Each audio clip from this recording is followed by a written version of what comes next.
Number 10. Hathor.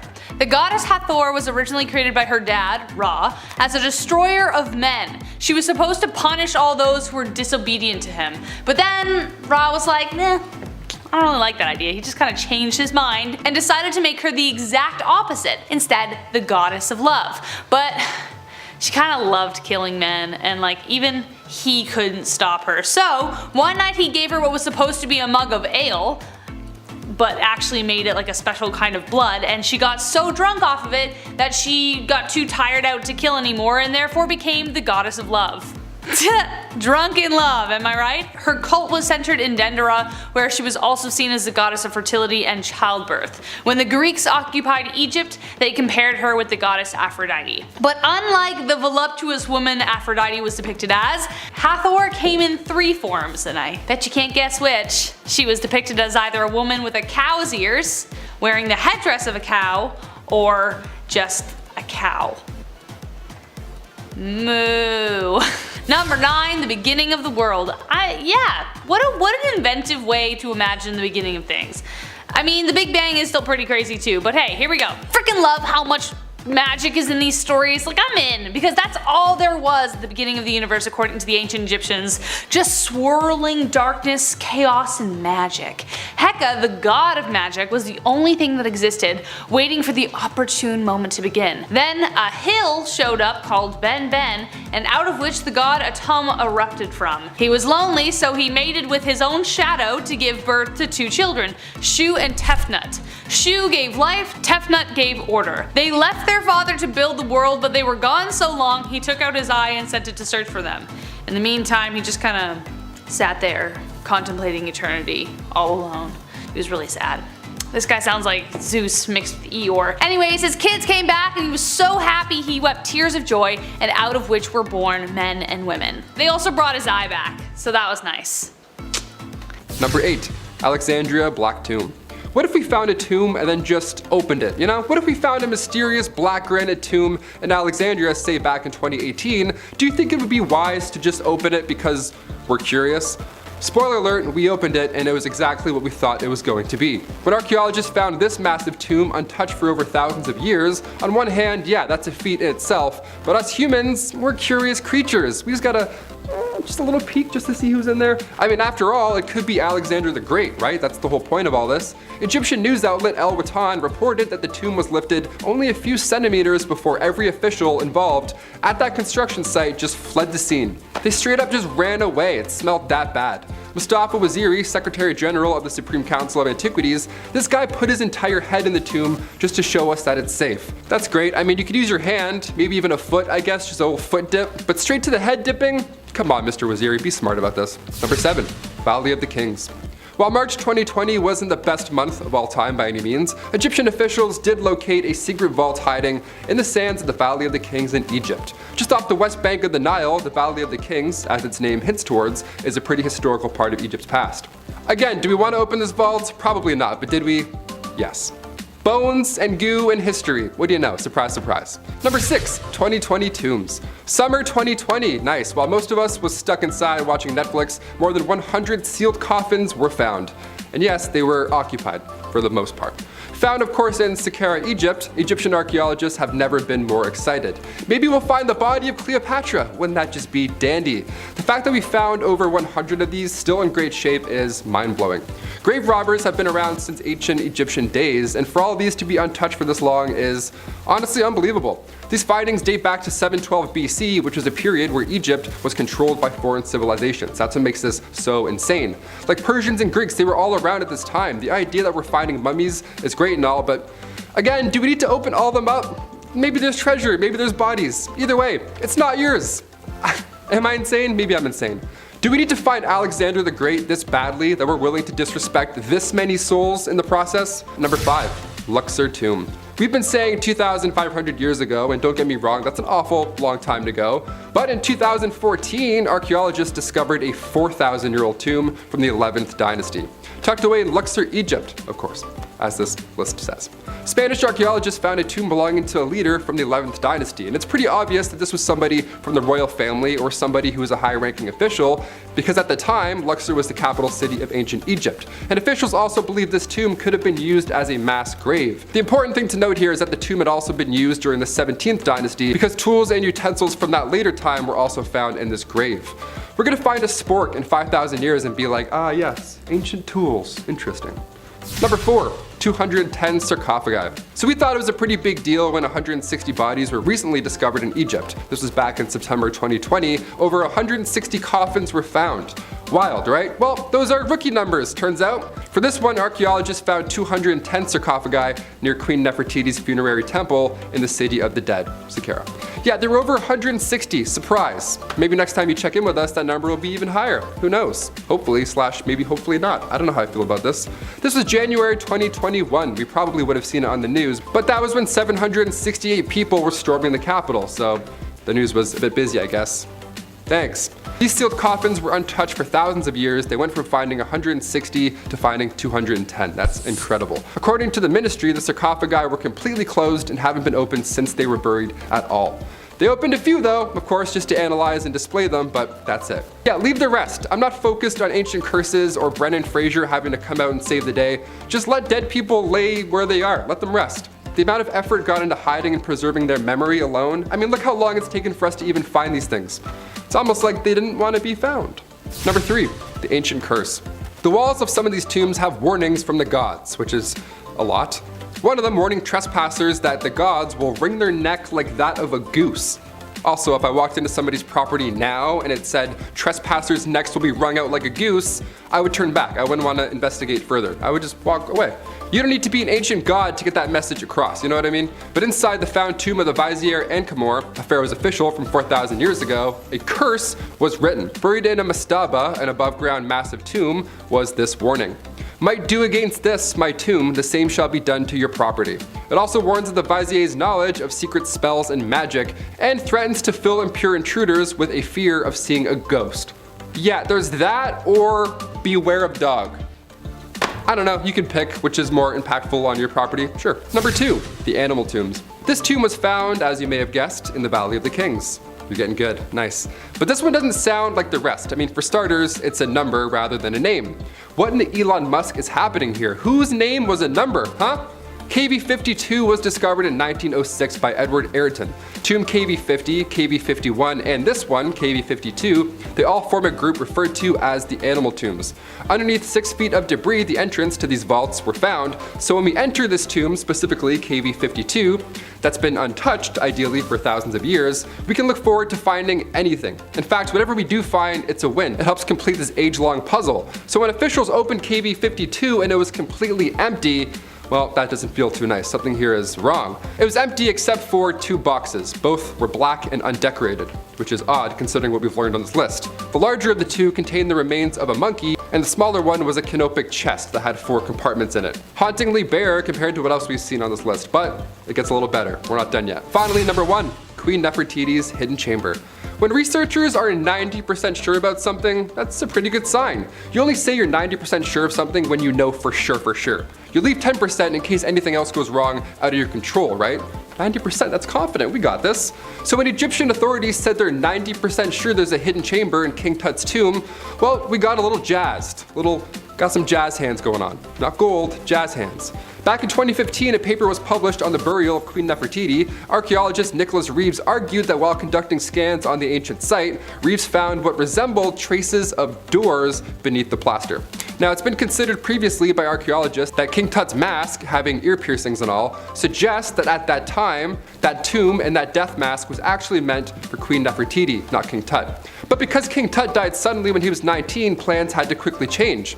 90% sure is good enough for me. What do you guys think? Comment down below all your thoughts. Number 10 on our countdown, the wax crocodile, will be presented in a story form. Once upon a time, as all good stories begin, a pharaoh, accompanied by his counselors and servants, paid a visit to the villa of his chief scribe, behind which there was a garden with a stately summer house and a broad artificial lake. One of the servants of the pharaoh was a handsome young man who catches the eye of the scribe's wife. She sends him gifts, and they begin to have secret meetings at the summer house and swim in its lake. lake. The chief butler informs the scribe of his wife's affair, and the scribe in turn asks the butler to bring him a magic box. Inside was a small wax crocodile that he placed in the hands of his butler, saying, "Cast this image into the lake behind the youth when he next bathes himself." The lovers were together in the lake the next day, and the butler stealthily put the wax croc into the water, which immediately gave it life. It became a great crocodile that seized the handsome man suddenly and took him away. 7 days passed, and the scribe tells the pharaoh of the wonder that had been done and made a request his majesty should accompany him to the villa lake. The pharaoh did so, and when they both stood beside the lake in the garden,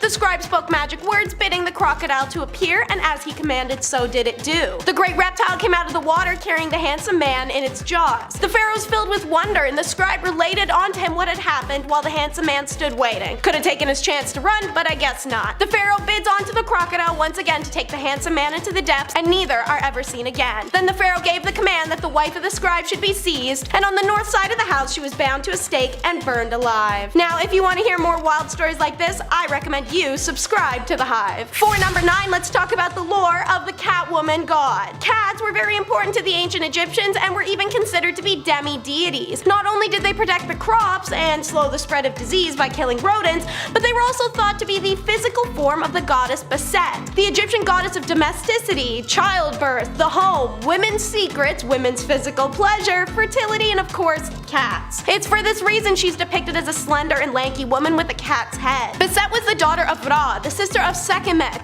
the wife of Ptah, and the mother of Mihos. It's believed that every day she would ride through the sky with her father, the sun god, and watch over and protect him. At night she would turn into a cat and continue her duty of protecting Ra, but from his greatest enemy, the serpent Apep. Number 8. Amenhotep III. Okay, on to the members of the list who we know did something significant for Egypt during their time on the earth. Amenhotep III ruled an artistically and financially successful Egypt. He had pretty stellar reviews on Google for his trade relations, which boosted up the economy of Egypt. But it was his artistic side that got him a bit more of a lasting recognition. He is the pharaoh with the most statues of himself. He created tons of monuments and a lot of stone scarabs that still hold up with tons of stories of historical events. I want some statues myself. Is that weird? Probably. Number 7. Hatshepsut. Now look, women in Egypt had high status and were respected more than in other parts of the world at the time. But a female pharaoh, while not unheard of, was unfortunately still pretty rare. Hatshepsut here was known as the most successful of those female pharaohs. Her father, King Thutmose I, wanted her to inherit the throne, and to that end, she was brought up learning how to lead. She reigned for 21 years after the death of her husband, and everything she did, from tons of construction projects to creating trade routes, went off without a single hitch. The people of Egypt lived in peace for her entire rule. Number 6. Thutmose III. Thutmose III was, surprisingly, the son of Thutmose II, who was the husband of Hatshepsut.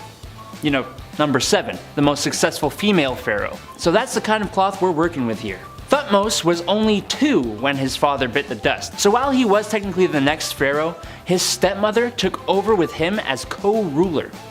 This guy's contributions to the Egyptians were tremendous though. He was literally called the Napoleon of Egypt, which shouldn't Napoleon be the Thutmose III of France? Either way, Thutmose III. He helped expand Egypt like none before. He was a dope warrior and he helped in the construction of a lot of stuff. Most importantly, the Temple of Karnak. That's how you make mama proud. Number 5. Xerxes I. You've most likely heard of this guy. If not from his historically inaccurate portrayal in 300, then at least from 1 or 2 history classes. But Adam, wasn't he the Emperor of Persia? Yeah, well guess what my little bees? Egypt was part of the Persian Empire, which makes him pharaoh as well. This guy gets a pretty bad rap in history. But who wrote that history? The Greeks, who despised him for his attempted invasion of Greece. Oh, I'm not saying he was great or anything. In fact, he had a bit of a disregard for the traditions of the Egyptians and their way of life. But you cannot tell me that he was not significant in history. Xerxes the Great makes this list for his infamy more than anything else. Number 4. Akhenaten. So this is gonna be the second not so beloved pharaoh on this list. But disdain for Akhenaten didn't come from war, or the fact that his massive army was defeated by a group of a couple hundred Greeks. No, Akhenaten here was infamous for his devout following of a singular god, Aten, the god of the sun. He actually moved the capital of Egypt to a new location that he titled Akhetaten, or Horizon of Aten. And he kinda made everyone else worship the single god Aten as well. He was famous for a different reason though. Akhenaten was married to Nefertiti. She played a huge part in his religious plans, and she is well known in history for the limestone bust that was made of her, and has been copied so many freaking times. Number 3. Khufu. When you think of Egypt, there is likely one thing that pops straight into your mind. If you say anything other than the Great Pyramids of Giza, you do not pass go, you do not collect $200, and you lose. Khufu is the pharaoh you have to thank for this wonder of the ancient world. We still sorta don't know exactly how it was constructed, but this Goliath limestone and mud brick structure was the tallest building in the world for like 4,000 years. It was built as the housing for his tomb and as his stairway to heaven. No, not the Led Zeppelin song. It has 3 chambers inside of it plus a gallery that we've discovered so far. As for what else Khufu contributed to ancient Egyptian life, we don't have much in the way of texts about that yet. But if this is the main thing, then I mean, I'd take it. Number 2. Cleopatra. How could she not be on this list? She was the very last pharaoh Egypt ever had, and she was arguably one of the most famous ones. Not only becoming a figure in history, but a character in literature, theater, and media. Cleopatra VII was pharaoh in Egypt from 51 to 30 BC, and it was one hell of a reign. She introduced tons of reforms to improve the Egyptian economy. She was an awesome diplomat and a scholar. She didn't have things too easy though, having to fight her own brother for the throne and having to do some diplomacy with various famous Romans. Things kind of fizzled out near the end, but she certainly ended the line of Egyptian pharaohs with a beloved bang, as was her style. Number 1. Ramses II. Alright, this one was definitely the one I thought of first. Ramses II is arguably the most famous of all the pharaohs. He reigned for 67 years. He had 96 children. He had a crazy successful military campaign conquering the Hittites, Syrians, and Nubians. No other pharaoh that we know of has been able to build like he has. He lived to the age of 90, which is insane for back then. And he professed himself a god, which I'm sure some people actually believed. Even today, when we moved his remains to France for restoration, he had to be given a passport that literally said "King, deceased, under the occupation." Truly an incredibly influential pharaoh. Number 10. Construction. We can't talk about ancient Egypt and the mysteries still unsolved there if we don't start on how the hell these things were built. And also, it's not just like 3 pyramids. There's 118 of these things. When did they have time to construct all of these? Ropes? Pulley systems? Yeah, I'm not convinced. Ramps? Ramps. Ramps would have been a mile long against the pyramid's height. That's like hundreds of years right there. You ever dug a hole in your backyard? 2 feet. It's like 6 hours right there. And a sore back. Some have theorized a water hydraulic system was used to transport the carved rocks up slopes and tubes with tidal power. Okay, better. But like, how did they line up the rocks so perfectly and so square at the top? 1 inch off and every carpenter knows that's gonna shift everything. Also, the alignment to true north, the odd coincidences with the dimensions resembling the cosmos, they couldn't have known back then, you know? Buckle up, it's only gonna get weirder. Number 9, Chamber of Secrets. In 2017, scientists were able to peek inside the Great Pyramid finally using modern day physics. Particles, actually. What they found revealed numerous hidden secret chambers and rooms that were thought to never exist. The most bizarre discoveries was a massive unknown void nearly 100 feet long that lays just above the pyramid's grand gallery. Khufu, also known as the Great Pyramid, was received the most attention due to its size and age, but it wasn't the only chamber they found. Now, gold, mummies, manuscripts, ancient technology, what lies inside these voids? Also, how the hell did they floor and roof a room that's inaccessible? How do you build that inside such a small chamber already? Muon tomography uses cosmic rays of muons and generates a 3D image through nearly any material. This technology is groundbreaking, literally. Yep, found it, there it is. Number 8. Ceremonial seating. The whole idea behind the pharaohs was that they were direct descendants from the gods themselves. Therefore, they too had deific powers and had the capability of restoring life to the land. The Nile River had significant importance to the people of Egypt. It provided fertile soil and water irrigation. It was pretty awesome. In order to ensure its abundance would continue, pharaohs would organize a festival where they would ceremoniously fill it with their seed. Yeah. Some historians believe that this was in honor of the creation story of how life came to be, and therefore it was kind of like a fertility festival. Crowds would gather at the Nile and await the arrival of their pharaoh. They would then disrobe and give their pleasure into the river to ensure its bounty. Some historians say it was just the pharaoh who did this, while others say that the men joined in after. Evidence still remains pretty slim as to whether this really did happen, so take this one with a grain of salt, but that's not to say that there isn't any evidence at all that it did happen. So there. Number 7. Deliver me naked. Cleopatra is known as one of the most beautiful women in history, but this could be due to how she used her feminine wiles to get what she wanted. Her beauty and cunning became renowned as a result. While other queens, like the one I mentioned before, concealed their beauty, Cleopatra was all about showing it off, cause girl, if you got it, flaunt it. In order to help secure the political ally and power connected to Caesar, Cleopatra knew how to make an entrance and knew how to win over a guy. It's pretty easy. He was around 52 when they met, and the Egyptian queen was just like 20 and in her prime, so she looked great. She smuggled herself into Alexandria, where Caesar was staying, had her servant tie her up in a bed sack, naked, and carried indoors to Caesar, and she was like, "Have at her, buddy." In other words, she wrapped her naked body in a carpet, made Caesar's jaw drop to the floor, and secured one of the most beneficial unions on the spot. Honestly, not really messed up. Kind of badass. Honestly, just do your thing. Work it, girl. I dream of having that confidence with my clothes on. You know what I mean? Go girl, you got this. You get that empire. Number 6. Cats and the Battle. Ancient Egypt would have welcomed the film adaptation of Cats, unlike the rest of the world, with open arms, and probably would have built a shrine to it. Giant human cats eating human cockroaches would be revered. Bottom line, cats in ancient Egypt were worshipped and treated like family.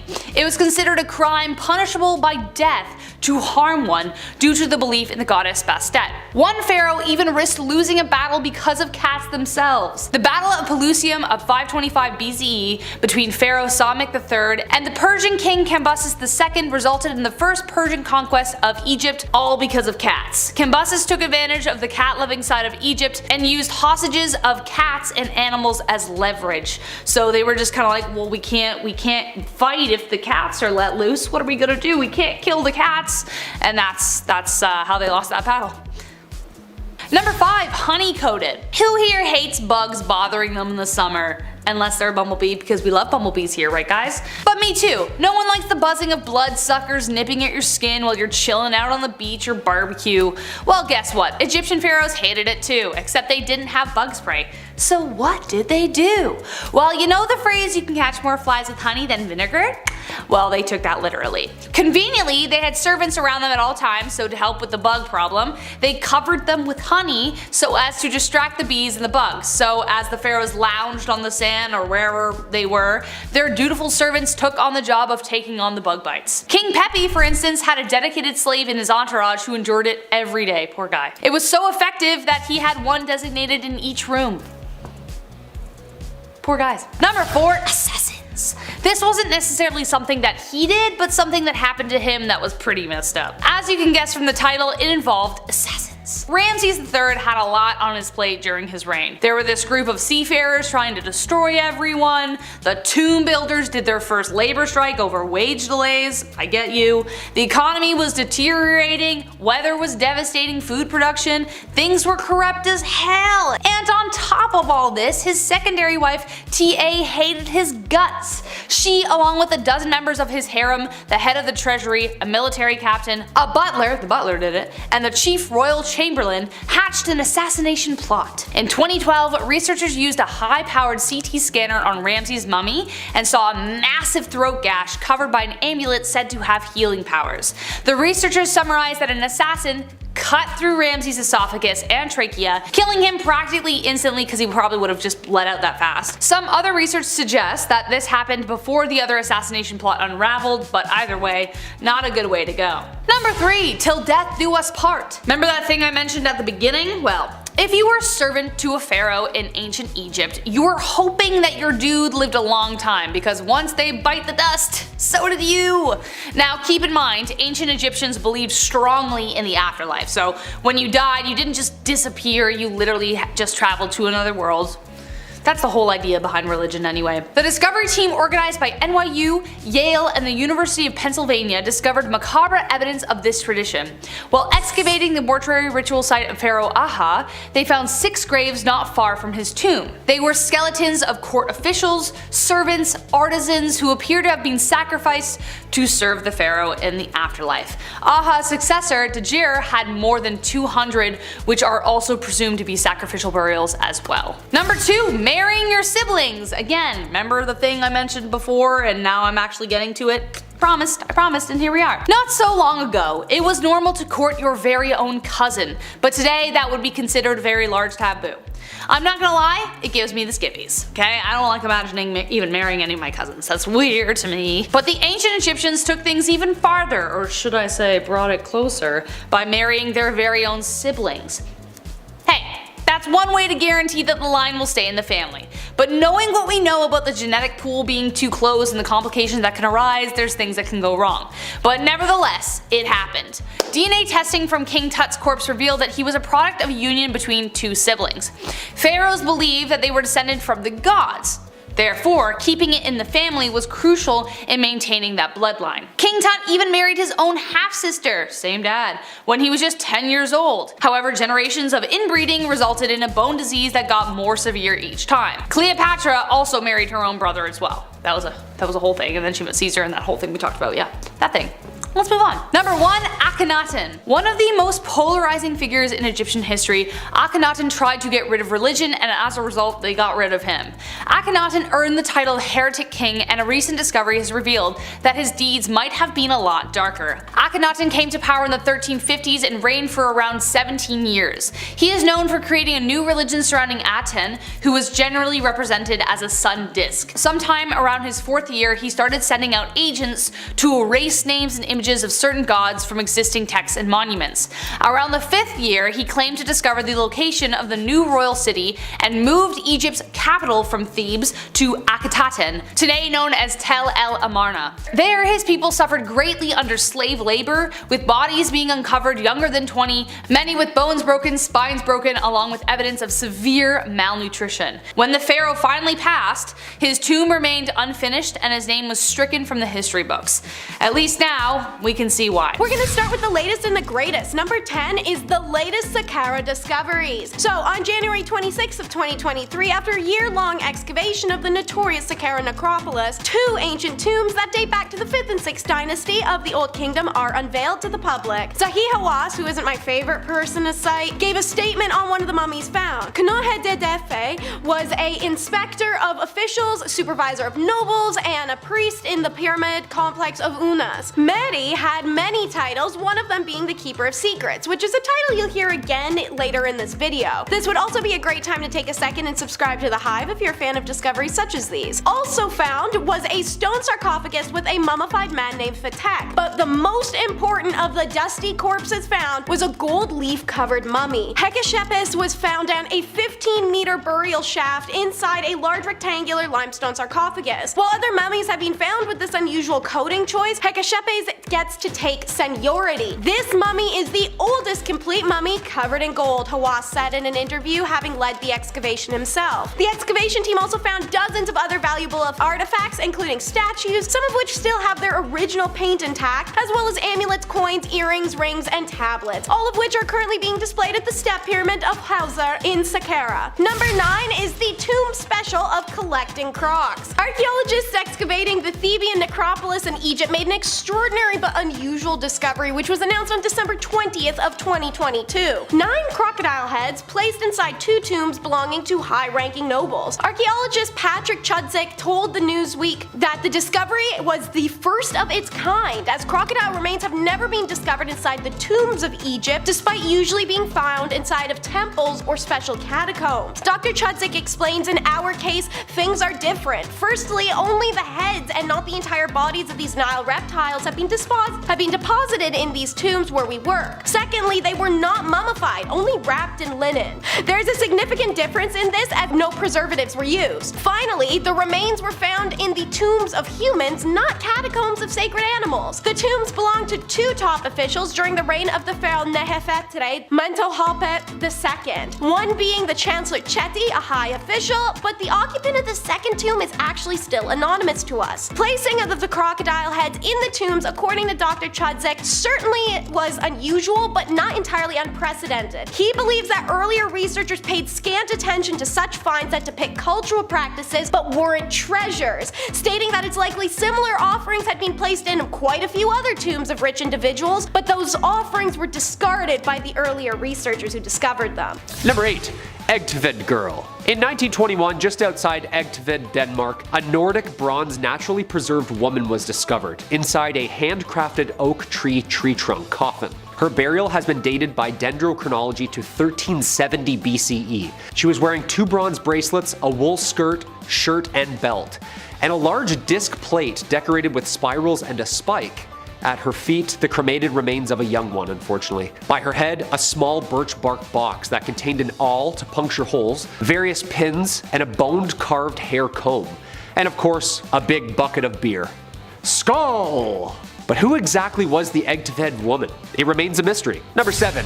Lady Rye. Discovered and unwrapped by Grafton Elliott Smith in 1909, the distinguished mummy perfectly wrapped was apparently an ancient Egyptian woman of the 18th dynasty who served as nursemaid to Queen Ahmose Nefertari, the most perfect example of embalming that has come down to us from the time of the early 18th dynasty, or perhaps even any period. Now sitting in the Egyptian Museum in Cairo, this mid-30s woman is still a pretty big mystery. Her mummified remains were discovered in a Theban tomb, and scientists revealed in 2009 using a CAT scan, Lady Rye had a diseased aortic arch and is thus the oldest known mummy with evidence of atherosclerosis. They think that she died around 1530 BCE. The mummy of Ahmose Inipi, a princess of queen of the late 17th dynasty and also aunt to Ahmose Nefertari, was found in the outer coffin of Lady Rye, so scientists are sure that she was highly respected, but we got DNA analytics from thousands of years ago, so who knows. Number 6. The Tashwanat Mummy. During an excavation in 1950 under a rock shelf in Libya, under the scorching sun of the Sahara Desert, scientists think they might have found the world's oldest mummy. Just east of Egypt is a site called Wahamagyag. A small mummified body was found under 5,000-year-old sands, wrapped beneath 5,000-year-old leaves inside an insulated antelope skin sack, perfectly mummified. The ancient site was first excavated in the late 1940s, and the small, perfectly preserved Tashwanat mummy is unearthed by the help of University of Rome professor Fabrizio Mori, and it was found 1,500 miles west of the Nile. Using radiocarbon dating, the mummy was thought to be between 5,400 and 5,600 years old, which makes it much older than any of the mummies found over in ancient Egypt. It was believed that the makers of the mummy were cattle herders and occupied North Africa at the time when the Sahara was a savanna. The mummy now resides in Tripoli, Libya. So cattle farmers knew how to embalm and perfectly preserve for 5,000 years. That's what you're telling me here. Number 5. Princess of Zhao. The River Princess, aka the Beauty of Zhao, was found in 2003 by archaeologists with the Zhao University studying Ordex Necropolis, a small river cemetery number 5, Xinjiang, Western China. She's also known as M11, not because she was a spy with James Bond, but for the tomb that she was found in. She was buried and preserved almost 4,000 years ago. Very well preserved, with clothes, hair, and even eyelashes still intact. She's only named princess due to her amazingly preserved body, not because she was an actual ruler or anything. Archaeologists think that because of the dry, salty conditions of the desert and her tightly sealed boat coffin made of cowhide, it had something to do with the almost flawless process. Cowhide dries out, it shrinks, sealing the coffin airtight. She wasn't embalmed before her death, remember, but mummified naturally due to the climate and method. A happy accident, I guess. A 2014 study revealed that it was now part of the oldest preserved cheese we'd ever find. Yep, a little last-minute snack or a little offering to the gods. Both good. Number 4. Shinzue. The Marquise of Dai, aka Lady Dai, not that Lady Dai, but this Lady Dai, was a Chinese noblewoman and wife to Li Kang, a chancellor of the Western Han dynasty. Her mummified body was found buried deep within a hillside in south-central China in 1972 by workers digging on an air raid shelter. The room is absolutely filled to the brim with objects that defined her life. Exquisite jewelry, dresses, slippers, beauty products, and even containers of her favorite food. Little Tupperware snack there. A lavish life. Kardashian-like wealth. Her body was found within 4 rectangle tombs that sat inside each other, then buried deep under layers of charcoal and white clay. A coffin within a coffin. Then wrapped up in more than 20 layers of cloth and bound with silk ribbon and placed inside an airtight coffin. The chamber was then buried deep underground to ensure cool, dry places for the body to rest. She's so well preserved, scientists in 2003 developed a secret compound that was actually injected into her still existing veins to assure further preservation. Yeah, that's not scary at all. Just inject a 3,000-year-old mummy with a secret vial. Yeah. I've seen Captain America, I know where this is going. Number 3. Talund Man. The Talund Man is a naturally mummified corpse which at first people thought was just a deceased old man, slowly decaying days after his demise. A man from the Scandinavia pre-Roman Iron Age actually. 5th century BCE we're talking. Long time ago. He was found in 1950 by Viggo and Emil Hojard while working on the land, preserved as a quote, bog body near the Jutland Peninsula in Denmark. The cause of death has been determined as hanging. Scholars believe that the man was actually a human sacrifice rather than an executed criminal because of the arranged position of his body and eyes and mouth, them being closed and all. His body was arranged in a fetal position, wearing a pointed sheepskin hat and a hide belt around his waist. Additionally, the noose made of animal hide was found beside his naked body. Radiocarbon dating indicate that he died circa 500 BCE. In 1987, the Silkeborg Museum reconstructed the body using the skeletal remains where it's on display today. Yeah, it's old. Like wrinkles and all. Number 2. The Lovers of Modena. The Lovers of Modena are a pair of human skeletons well preserved underground and discovered in 2009 by archaeologists in Modena, Italy. The 2 skeletons were buried with their hands interlocked and are believed to have been buried between the 4th and 6th century BCE. Originally, it was assumed that the 2 were composed of a male and a female, due to the other specimens and examples that they had found in the region. The discovery of the 2 buried hand in hand or embracing mummies aren't uncommon though. The Lovers of Valdero, buried over 6,000 years ago, were buried just north in Italy, but male and female. So when archaeologists discovered the fossilized pair in the mud of Modena, they assumed lovers since they were both positioned with their heads staring at each other. Pretty common. After DNA analysis of enamel peptides on their teeth by the University of Bologna, it was confirmed that the remains belonged to 2 males. Regardless of the nature of the relationship, the Modena skeletons offer a unique representation of the love, bond, brotherhood, or commitment between these 2 men during the late Italian antiquity period. This is like the original Romeo and Juliet. In love for more than 5,000 years, the pair are now on display at the Civic Museum of Modena. That just made my day. And number 1, Spirit Cave. The Spirit Cave mummy is the oldest human mummy found in North America. Officially. I had to obviously save it for my number 1 spot, and it was discovered in 1940 in Spirit Cave 13 miles east of Nevada, United States. It was found by husband and wife archaeological team Sidney and Georgia Wheeler. Aged around 40 years old when he died, the Spirit Cave mummy was one of the first to be dated using accelerated mass spectrometer radiocarbon dating. The Wheelers were surveying archaeological sites, and upon finding the cave they discovered the remains wrapped in tulle matting. Wearing moccasins and wrapped in rabbit skin blankets, the Wheelers also discovered 67 artifacts from the cave such as bowls, cloths, carvings, and art. These artifacts were then examined at the Nevada State Museum where they were initially estimated between 1,500 and 2,000 years old. After the University of California examined 17 Spirit Cave artifacts, the results say that the mummy is approximately 9,500 to 10,000 years old. Yeah, just a bit of a difference there, huh? Just a small difference in age. Number 10, false doors.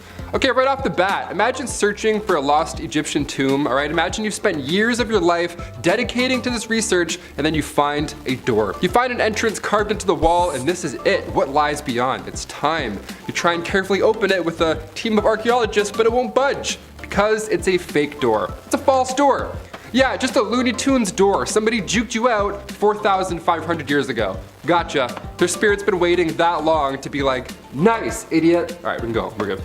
False doors in Egyptian tombs were quite common in ancient Egyptian times. But if we look elsewhere throughout history, we find false doors in ancient Rome, in both tombs and the interior of homes, so that ought to be confusing for any house guests back then. It's also important to note that Egyptian culture was influenced by Mesopotamian architecture, so we've had fake doors around for a while now. A lot of confusing people for thousands of years. Ancient Egyptians believed that these false doors were a connection to the dead, and that spirits were able to travel here and there throughout living and death. Most false doors can be found on the West Wall because Egyptians believed the West to be the land of the dead. Number 9, the tomb of User. Back in March 2010, the Egyptian Supreme Council of Antiquities released this photo. This 6-foot-tall slab of pink granite was carved over 3,500 years ago, and this door was found near Karnak Temple in Luxor, and originally it belonged to the chief minister of Queen Hatshepsut back in the 15th century. Now, User was a high-ranking official and held the position of vizier for 20 years at that time, so in turn, he got his own fancy tomb located on the west bank of the Nile. Remember, Egyptians associate the West with the land of the dead. That's going to come in quite a few times in this video. The actual slab of granite, this door, was found far away from its home. It had been moved thousands of years later and ended up in an ancient Roman era building. Never thought I'd have to say this, but don't steal doors from the dead. Got it? Okay, let's move on. Number 8, worship dung beetles. So worshipping a baboon that dances and makes holiday ales, yeah, I can see how one would worship such a creature, that makes sense. But pharaohs also worship dung beetles, and their reasoning may surprise you. Dung beetles, also known as scarabs, are the only species in the entire world that follows the Milky Way naturally. Animals are born with natural instincts. Sea turtles race to the sea, these guys follow the cosmos. It's pretty wild. It's one thing to follow the sun naturally because it gives off warmth. Sunflowers will literally turn their head to find the sun, which is super creepy, but it's beautiful. These insects would follow the line of the Milky Way and then roll their poop towards it. They'd be like, hello Milky Way, and they just... Hieroglyphs of these beetles are seen all over. Like near the sacred lake at the Temple of Karnak, for example, there's a massive scarab monument. And today, if you walk around it 9 times, you get good luck. And don't worry, you don't have to roll any droppings at the same time. Don't get dizzy, that's all, it's the only rule. The scarab is there to represent the god Khepri, which ancient Egyptians believed was the sun. I grew up thinking the sun was a baby, but that's because I watched Teletubbies, so, you know, it depends. Number 7, surprise each other. Cleopatra and Julius Caesar were a pretty beneficial couple, to say the least. Cleopatra would use Caesar's armies, which in turn would allow her to rule Egypt, while Caesar was eyeing down Cleopatra's extreme wealth. They were the perfect pair. She was able to financially support Caesar enough for him to return to power back in Rome, but how did such a perfect pair meet in the first place? Did Cleopatra swipe right? No. Well, a then 52-year-old Julius Caesar visited the much younger Cleopatra, so she then sent a surprise gift to his chambers. She got her crew to roll her up in a carpet or bed sheets, it's not really confirmed, something along those lines, and then delivered her to his door completely nude. He unraveled a naked Cleopatra, and he's like, okay, hello. That's pretty impressive. Cleopatra was down for fun surprises. While we don't recommend this as an approach ever, it's one worth mentioning on our list. Number 6, gender reveal parties. We've all seen those videos. A guy goes to hit a baseball, he misses it, the baseball breaks, and there's pink dust all around his feet, and he starts crying. It's wonderful. Gender reveal parties were quite popular, you know, until they started lighting wildfires. But back in the day, Egyptians had a pretty interesting method for predicting the gender of a newborn. Instead of peeing on a pregnancy test, you would have to use wheat and barley seeds instead. Depending on how those barley crops grew, they could accurately predict the sex of the child. They were right 85% of the time, which is quite impressive back in the day. We went from watering crops to burning them. Hashtag, it's a boy. Number 5, space knife.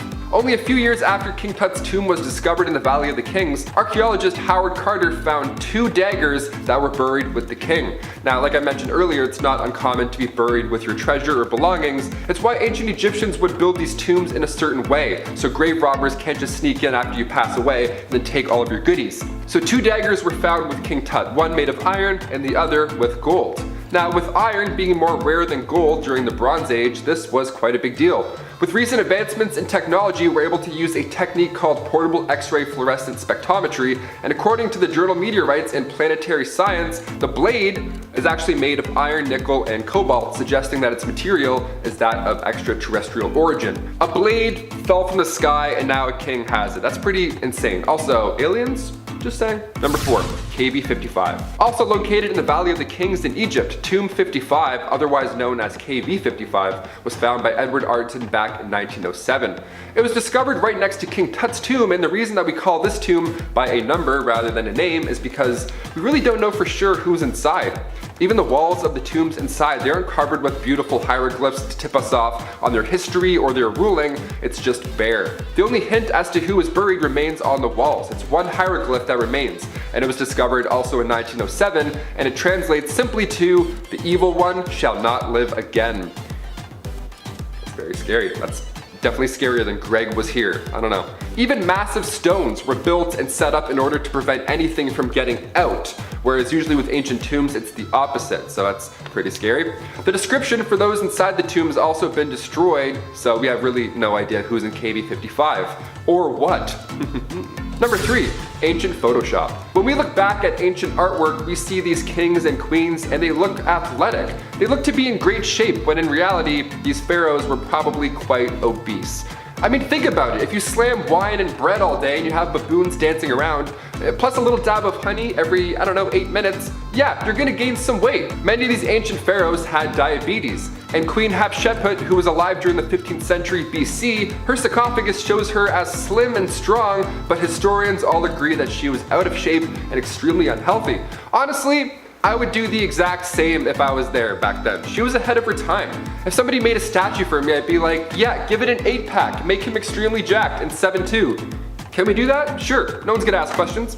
I'm Dwayne "The Rock" Johnston, just write it down, please. Number 2, worshipped cats. I am allergic to cats, but I still love them. I still pet them. I ruin my entire night just to get my face right there next to their cute little furry face. But ancient Egyptians, like I said earlier, really loved cats. They respected them, they worshipped them. Even though at the time dogs were respected for being hunters, cats were still considered magical creatures. So if there's ever a cat versus dog argument going on your end of the screen, cats win. I'm allergic and I'm still saying cats win. That's huge. If you had a cat, it means you had good luck. When cats passed away, they too were mummified back in the day. You would think that alone was plenty of respect, but ancient Egyptians and pharaohs went a step further. After their cat died, they would shave their eyebrows off and then mourn until they grew back. That's like 3.5 months of cat depression. That's wild. Next time your friend tells you that their cat passed away, tell them that if they really love them, they'll shave their eyebrows off and then see what they say. Also, you don't have to make your friends shave their eyebrows. Let's leave this one in the past. That's fine. Just be sad with eyebrows. Be like, Number 1, fight a hippo. Egypt's first pharaoh, Menes, although we know next to nothing about his history, there is something there that has historians scratching their heads to this day. At his early time, the pharaoh was setting out to unite all of Egypt under his rule. The time that he ruled as well is considered a rather peaceful time when comparing it to years later. We know that he was well respected, and we also know that after his 63 years of peaceful ruling, he was stomped to death by a hippo. That's horrible. It's a horrible way to go out. He was an elderly ruler at that time. He was surrounded by guards, and somehow a hippo got all the way to his chambers. A hippo, and then ended the pharaoh's life. Some suggest that the reason there's nothing written about this pharaoh's tragic, horrible demise is because it's possible that the hippo was his pet. This is why you don't try and tame a beast as a pet. Perhaps this was an early similar situation as the Siegfried and Roy tiger attack. Just stick to smaller magical cats. They're much safer. They won't stomp you to death. Oh my god, it's horrible. We're gonna start with peace treaties. Egyptologists know Ramses II as the pharaoh who restored Egypt's relations with Syria and built a lot of neat temples in the desert back in the 1200s BC. And he's the one in that Disney movie whose first son gets smoked by the plague. Kind of a wild guy, so we'll talk about him quite a bit in this vid. Anyways, for over 2 centuries, the Egyptians fought against the Hittite Empire for control of lands in modern-day Syria. The conflict gave rise to a bloody boot-down, such as the 1247 BC Battle of Kadesh, but by the time of the pharaoh Ramesses II, neither side had emerged as a clear victor, and this was just becoming all drawn out and bloody and just plain stupid, especially with both empires facing threats from people outside each other. But who's ever gonna be the first to wave the white flag? Let's be real, when it comes to 2 dudes, y'all are notoriously known for just beating each other up, shaking hands, and best friends again. So, in 1259 BC, the two said, to hell with it, let's do lunch, and Ramses II and the Hittite king Hattusili III negotiated a famous peace treaty, one that was either the first known in creation or one of the earliest ever. This agreement ended the conflict and decreed the 2 kingdoms would aid each other in the event of an invasion by a third party. This treaty is now recognized as one of the earliest surviving peace accords, and a copy can be seen above the entrance to the United Nations Security Council. How about some ancient Egyptian body dysmorphia, because bodies are supposed to look like this, right? That's what Akhenaten was probably wondering, and it must have been awkward as hell for fine as Silk Queen Nefertiti and normal-looking son King Tut to try and lie their way through any reply to that, because this whack job was known for 2 things. Firstly, as who forced monotheism on Egypt so brutally that when he died his son had to awkwardly erase his legacy, and secondly, he was one funny looking dude. He had an hourglass figure like a BBL baddie, an elongated head with a square jaw jutting out, big curved almond eyes, and let's say he could have filled out a bra better than me. So, Egyptians like to play Photoshop with their selfies the way we do now, and the first depictions of Akh, his body and head are normal. But after he forced monotheism, that literally destroyed the economy and empire, his gender in sculptures and carvings became more ambiguous. 3 explanations. First, he's the most hated pharaoh in history, so I mean, come on, artistic license, get some anger out. Second, perhaps his changing appearance was metaphorical, meant to portray Akh as the father and mother of all humankind. Third is that it was a genetic disorder, such as amytrace excess syndrome, where the body released equal levels of both hormones. But we all know what the likely one was, seeing as these guys could quite literally not keep their hands, or really any appendage, out of their family members. I'm not gonna lie, I can't handle having eyeliner on for 3 hours, that me and my roommate go out. Meanwhile, the pharaohs had obligatory face beat, like they were working at ancient Sephora every day. Early Greek traders who visited Egypt were astonished by the sophistication and precision with which Egyptians took care of their skin and hair and decorated their bodies. Europeans remarked that almost everyone was wearing makeup, even in public places, and that'd be accurate as both men and women were known to wear copious amounts of the stuff, believing it gave them the protection of the gods Horus and Ra, who were always fighting or banging each other, and doing so in a full face of makeup like some spectacular fursuit wearing drag queens. The only distinguishing factor between men and women's makeup was that men's makeup was simple while women's was often heavier and more complex. The distinguishing factor of all makeup, however, was wealth. Nobles could afford the fresher or less diluted products, while lower status had to use makeup from poorer quality materials, which sucks since they worked in the sun all day, and higher quality kohl you lined your eyes with, the better it reduced sun reflection. This act will also protect them from evil spirits and eye diseases, as they believed their makeup had magical hearing powers, and they weren't entirely wrong. Research has shown that lead-based cosmetics worn along the Nile actually staved off eye infections. Guess what, y'all? New Saqqara tomb dropped! Saqqara, for those who don't know, was an active burial ground for more than 3,000 years and is a designated UNESCO heritage site. It sits at what was once the ancient Egyptian capital of Memphis and is home to more than a dozen pyramids, including the Step Pyramid, near where the shaft containing the newest discovered mummy was found. Archaeologists say they have found a gold leaf covered mummy sealed inside a sarcophagus that has not yet been opened for 4,300 years. The mummy, the remains of a man named Hekashepes, is thought to be one of the oldest and most complete non-royal corpses ever found in Egypt. It was discovered down a 50-foot shaft at Saqqara, where 3 other tombs also were. The largest of the mummies is Kanamga Dajif, a priest, inspector, and supervisor of nobles. Next was Mary, who was a senior palace official given the title of secret keeper, and the last was a judge and writer named Fatek. Several other items, including pottery, have also been found among the tombs. All of the finds date to the 5th and 6th dynasties of the Old Kingdom, approximately 25 to 2100 BCE. In addition to the mummies, the excavation revealed statues, wall paintings, amulets, tools, and potteries. Hawass is especially interested in a variety of statues uncovered during the dig, as they offer insight into the art of the Old Kingdom. Speaking of Saqqara, everyone wanted to sit at Teti's table. A century after the discovery of King Tut's tomb made headlines around the world, in the sweltering desert heat outside of Cairo, archaeologists have found a giant trove of ancient coffins and mummies, along with the ceramic amulets believed believed to have been used in burial rituals, and thick papyrus documents so big that they're full of secrets. Egyptologist Zahi Hawass told NBC News on November 2nd of 2022 that the site contained countless artifacts related to the pharaoh King Teti and his followers who worshipped him as a god for over 1,000 years after his death. Obviously, being worshipped as a god, this is the guy you want to be buried next to, right? Even the remains of King Tut's closest generals and advisors were at the site, which sits about 20 miles south of the North African national's capital. I really believe that this year and next year, this site is going to be the most important site in Egypt, said Hawass, obviously referring to the network of underground rooms hidden 65 feet beneath the oldest pyramids in Egypt. I always say that we found until only now 30% of our monuments are still there. 70% are buried underneath the ground. Adding in that his team had also found close to 300 coffins in the vicinity of the pyramid this year alone. Next is the most bizarre story yet. It's out to lunch? First reported on February 25th of 2023, this headline definitely turned some heads, including mine. A man stopped for drinking publicly in a park in Peru was also found to be in possession of more than just a container of beer. Juan Cesar Pharaoh, 26, had a 600 to 800-year-old mummy in a cooler bag style backpack. Makes sense to have since he's a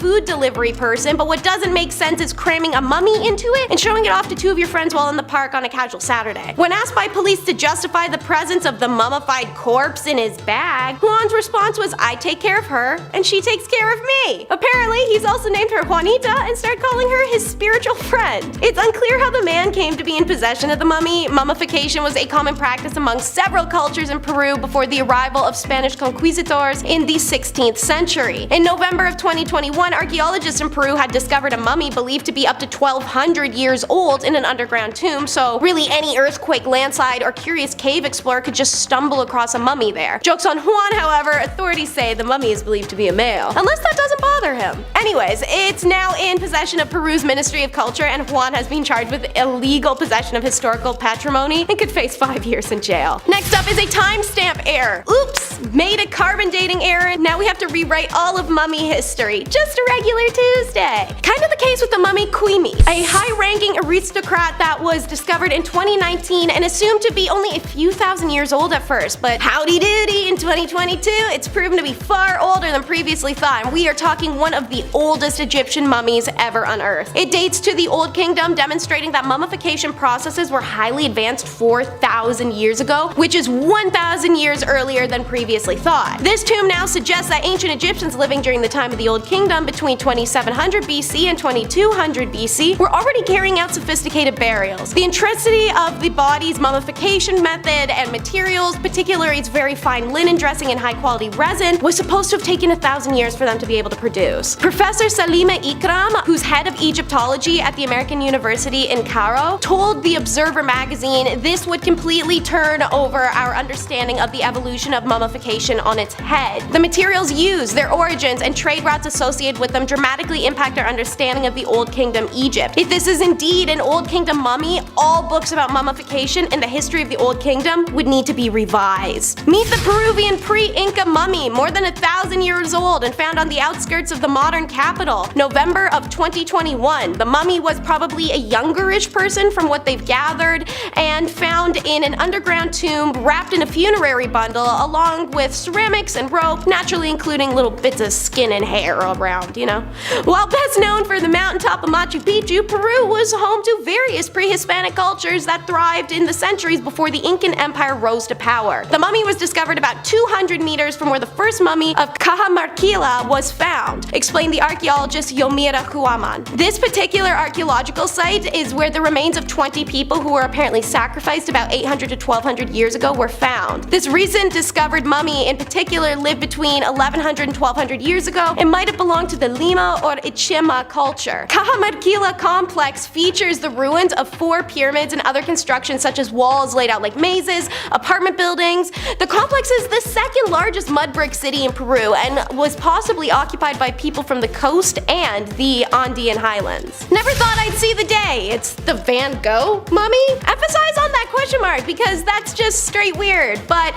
he does, in some people's opinion, bear resemblance to one of the unnamed 35 mummified bodies that were found during the restorative work on the Church of the Assumption of Our Lady in Quinto Village. The burial burials were unearthed in 2011 when part of the floor of the church was removed to install a heating system. Imagine being one of the workers finding that while tearing up floorboards. All mummified bodies were then stored in the chapel of the church until a 2014 project was finally launched to study and restore the collection, and a lab was created on site. Mummified naturally thanks to the very dry soil, the bodies date from 18th until mid-19th century based on the clothing of the mummies. In the region of Aragon, which Quinto belongs to, there were several epidemics. In the 18th century, smallpox and yellow fever ravaged the region. In the 19th century, it was cholera that claimed lives, so it's likely disease was the primary cause of these people's demise. According to Raffaella Biccacciui, a bioanthropologist in the legal medicine section of the University of Turin, the mummy's excellent state of preservation allows for a minimally invasive in-depth study of skeletal and soft tissue pathologies. They plan to share their findings at the World Congress on Mummy Studies. By that time, we hope we can give a name to the Van Gogh mummy and more about his life. Look out, James Bond, here comes Gold Tongue. So, it was December of 2021 when archaeologists unearthed 2 tombs, one of which had never been opened, a huge rarity in ancient Egyptian standards, and they contained the mummified remains of a man and woman who died about 2,500 years ago. The sealed tomb held the mummified remains of the man and included items such as a scarab amulet, 4 canopic jars, and more than 400 pieces of funerary figures. The mummy's face was also well preserved, with a golden leaf tongue inside its mouth. In ancient Egypt, embalmers sometimes crafted tongues from gold foil and placed them inside the mouths of the dead to enable them to speak with the god Osiris. But these have only been found in archaeological sites in Alexandria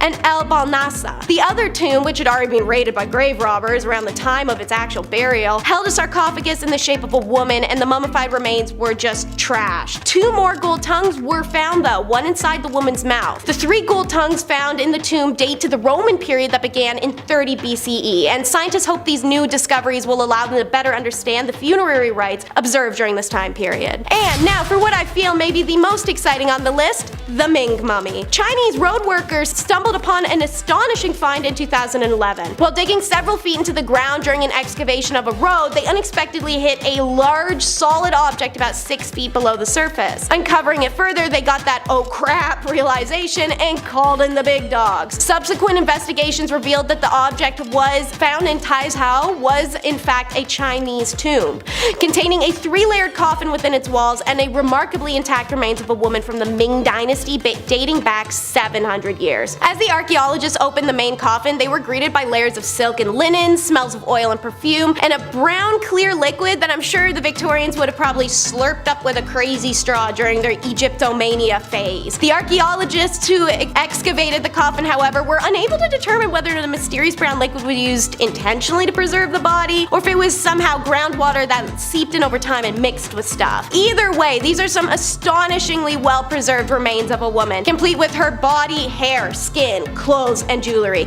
Even her eyebrows and eyelashes are impeccably preserved, revealing remarkable details about her appearance from centuries ago. Since the discovery, she has come to be known as the Taizhou mummy, aka the accidental mummy. The best part, this woman was not meant to be a mummy. While most mummies discovered today are products of complex process, natural mummification has occurred in rare instances. The Taizhou mummy is an extraordinary example of this, distinguished by its exceptional state of preservation and enigmatic background. Number 10. Tutankhamun. This guy is arguably the most famous Egyptian pharaoh. So what is he doing at the top of the list? Well, King Tut wasn't famous for anything he really did in his lifetime. I mean, he was a young pharaoh, but someone on this list was technically pharaoh since he was 2. No, he wasn't famous for anything he really did. Instead, Tutankhamun's tomb, discovered in 1922, was one of the greatest archaeological discoveries ever. It was almost entirely intact, and his sarcophagus was incredible. Tutankhamun only lived to the age of 20, and how he lost the spark of life is actually still a mystery. He may not have done much other than a lot of religious reforms, but he managed to find another way of living forever. Number 9. Djoser. So, with King Tut, he didn't really do much in his short lifetime. With Djoser, we actually don't really know a lot of what he did. Also like Tutankhamun, it was what he did for and after his departure from life that made him famous. Djoser was responsible for the construction of the limestone step pyramid at Saqqara, the first of its kind. It was a huge architectural achievement. A building that stays structurally sound no matter how big it gets? Well, knock me down and call me Susan. The pyramid was actually completed after he lost the will to live by his official Imhotep. And since we're already talking about it, number 8 will be the serpent Apep. According to the legend, Apep was a powerful serpent deity who resided in the underworld and embodied the universe's destruction and chaos. Each night, when Ra's sun boat had to pass through the underworld before re-emerging at dawn, Apep would absolutely hound the ship in an attempt to prevent the sun from rising. Ra, the sun god and king of the gods, fought Apep every night, and the battle was always extremely intense, required all the other gods' help, and lasted the whole night. So to aid Ra in battle, the Egyptians would build wax representations of Apep and melt them in the sun. Finally, it's Beset who conquers and destroys the serpent Apep. During one of these nightly battles, Beset, being the goddess of cats, aided in Apep's defeat by utilizing her powers in a different way than she'd done before. Assuming the form of a lioness, she jumps the serpent, shredding him to pieces and scattering the bones over the underworld. From then on, Ra was tormented nightly no longer. For number 7, you're going to hear the oldest origin of Cinderella and her red slipper. Rhodopis, as she's known to modern storytellers, was a Thracian Egyptian woman slighted by fate and rewarded by royalty. First sold in Aegea, Rhodopis is passed through owners before winding up in Egypt. The Egyptian man who possesses her treats her incredibly fair. He gives her lovely homes, lavish her with other gifts, but he spent most of his time sleeping. So she's sitting on the bank of the Canopic Nile, watching robes, when a falcon suddenly snatches her sandal. Rhodopis is in awe, for she knew it was the god Horus who had taken her shoe, but wondering what the Horus appearance could mean. Unbeknownst to her, however, the falcon had taken it to Memphis and dropped the sandal in the lap of none other than the Pharaoh Amasis himself. Possessed by the sandal's simplicity but beautiful red color and being an obvious sign from the god Horus, the king sent his men in all directions of the country in quest of the woman who wore it. According to Greek geographer and historian Strabo in his geography book 17.33, she was found in the city of Naucratis. Hearing the trumpets and gongs of the emperor, she had hidden in the bushes while other girls tried to force their feet into her sandal. But the emperor spots her and requests she come out and try it. Naturally, Cinderella style, it only fits her, and she pulled the matching one from her robes. The pharaoh and Rhodopis are united by the god Horus, and the servant girl becomes the next queen of Egypt, to whom Herodotus, Diodorus, and Strabo say the third pyramid of Giza was attributed to. For number 6, we're getting another Grecian-influenced myth, that of Oedipus and the Sphinx. So, the legend of the Sphinx is a famous Egyptian myth about a creature with the head of a human woman and the body of a lion. Sometimes the Sphinx is also depicted to have wings, but that's more of a Greco-Roman component. According to the story, the Sphinx was said to have been sent by the sun god Ra to guard the entrance of the city of Thebes. The Sphinx, naturally, as you may know, guarded Thebes not only with its might, but with its mind, presenting a riddle for all those who approached it. And to anyone who could not answer the riddle, they would be killed. What was the riddle? What walks on 4 legs in the morning, 2 legs in the afternoon, and 3 legs in the evening? If you don't know the answer yet, I actually encourage you to pause the video and try some guesses before we continue. Let's see if the Sphinx would give you the slice and dice. Okay, so the answer is, drumroll please, a human who crawls on all 4s as a baby, walks on 2 legs as an adult, and uses a cane in old age. Tricky, right? So the myth goes that a young prince named Oedipus, yes, the one who marries and does stuff with his mom,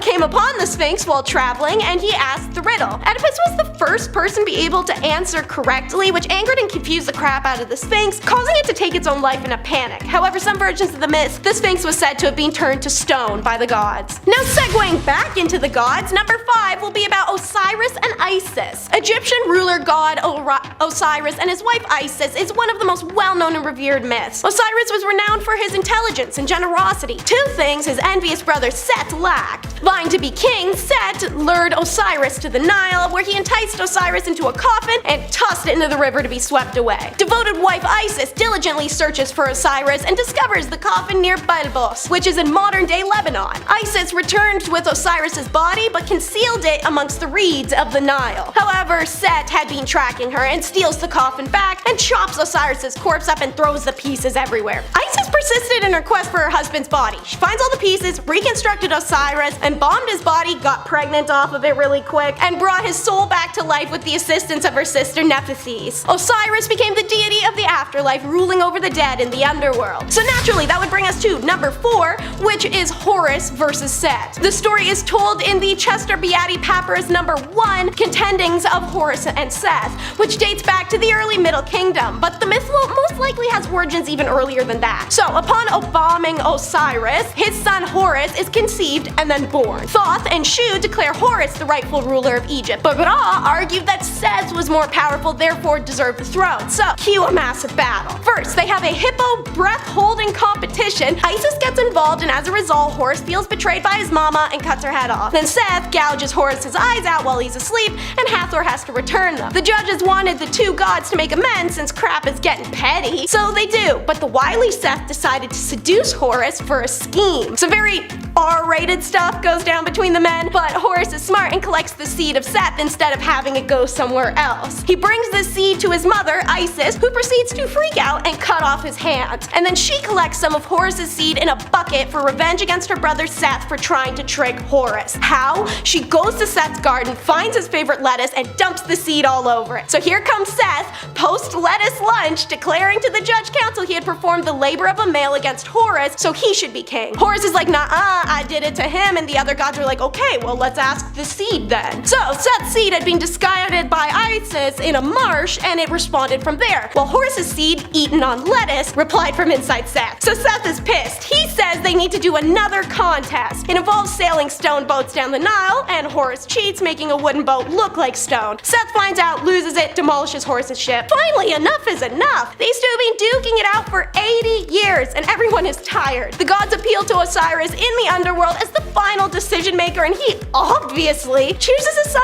Horus to rule, not the guy who killed him. Alrighty, up next is number 3, and that is the weighing of the heart. According to the story, after death, a person's soul would be carried by the god Thoth to the Hall of Mat, where it would be judged by a panel of gods, including Anubis. Being the deity of embalming and mummification, Anubis played a significant role in the weighing of the heart ceremony. He was accountable for ensuring the deceased body was appropriately respected and readied for the afterlife, as it was he who operated the scales. My personal favorite depiction of this is seen in the TV series American Gods, which paints a visually stunning and poetic scene of Anubis weighing a heart. So, the soul and the heart of the deceased would be weighed against the Mat feather, which represented truth and justice. If the soul were pure and sinless, it would be permitted to enter the hereafter, but if the soul was laden with guilt, it would be devoured by a meat, a hideous beast comprised of a lion, crocodile, and hippo. This next story is a long-winded one. It's number 2, the secret name of Ra. So, Ra was known by many names to the gods and humans alike, however he had one secret name which gave him his divine power. The goddess Isis sought equal power to Ra and devised a plan to obtain that secret name. Having grown old, Ra couldn't speak without spit running from his lips, and Isis one day collected the soil it fell upon. She baked it into the form of an invisible venomous serpent, which she placed in the path of Ra. When the invisible serpent strikes him, burning venom runs through Ra, who collapses in pain. He is brought to his bed and demands all his godly children come to him. His children run to his bed in sorrow, and unto Ra spake Isis, saying, I shall weave spells, I shall thwart thine enemy with magic. Lo, I shall overwhelm the serpent utterly in the brightness of thy glory. Thou must even now reveal thy secret name unto me, for verily thou canst be delivered from thy pain and distressed by the power of thy name. Hotter than fire burned the venom in the heart of Ra. Like raging flames it consumed his flesh, and he suffered fierce agony. Isis waited and waited until Ra, desperate in pain, accedes. It is my will that Isis be given my secret name, and that it leave my heart and enter hers. When he had spoken thus, Ra vanished before the eyes of the gods. The sun boat was empty, and there was a thick darkness. Isis then received in her heart the secret name of Ra, and the mighty enchantress screamed out for the departure of Ra's venom and the relief of his agony. And so the god Ra was made whole once more. The venom departed from his body, and there was no longer pain in the heart or any sorrow. He and Isis were now equals. And we've made it to number 1, which will be the heavenly cow. Arguably one of the most famous Egyptian legends, its most preserved version is found in the tomb of Seti I. Ra was getting pretty up there in age, and mankind, his own creation, stirs up a rebellion against him because of it. Ra is deeply hurt hurt, mankind sought to kill him and assembled the pantheon of gods, asking their advice. Should he kill all of mankind as a punishment or just remove himself as they request? The gods bicker a bit, but the consensus is reached. Let thine eye go forth against those who are rebels in the kingdom, and it shall destroy them utterly. When it cometh down from heaven as Hathor, no human eye can be raised against it. Upon the advice of the council of God, Ra sends his daughter Hathor, the fiery protective sun eye, to kill the rebels. The goddess rejoiced in her work and drave over the land for so many nights that she waded in blood that begins to horrify it all. The god repents, his anger fading, and he sought to save the rest of mankind from his daughter. His messengers run to fetch barley, which is turned into beer and mixed with the already spilled blood of man. He commands the jars then be spilled at the site where the vengeful Hathor rested for the night, so that when Hathor awakens,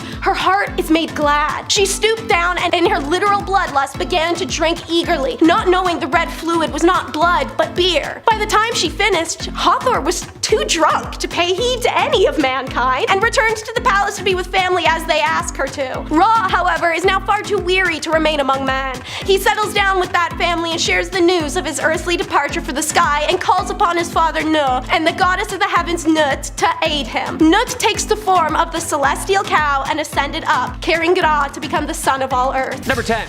Kui. A very preserved body of a high-ranking nobleman called Kui was discovered in 2019 in quite a lavish tomb in the necropolis of Saqqara. This is a lot older than we originally thought, too. To date, it's now one of the oldest Egyptian mummies ever discovered. Dated to the Old Kingdom, aka the trial and error period of the mummification process. But after finding Kui, we gotta rewrite some stuff. Techniques some 4,000 years ago, 1,000 years before they thought this process was even mastered.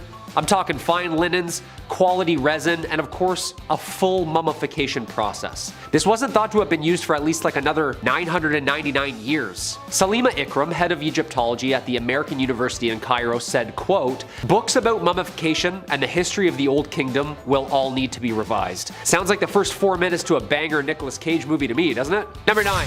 Ramses II.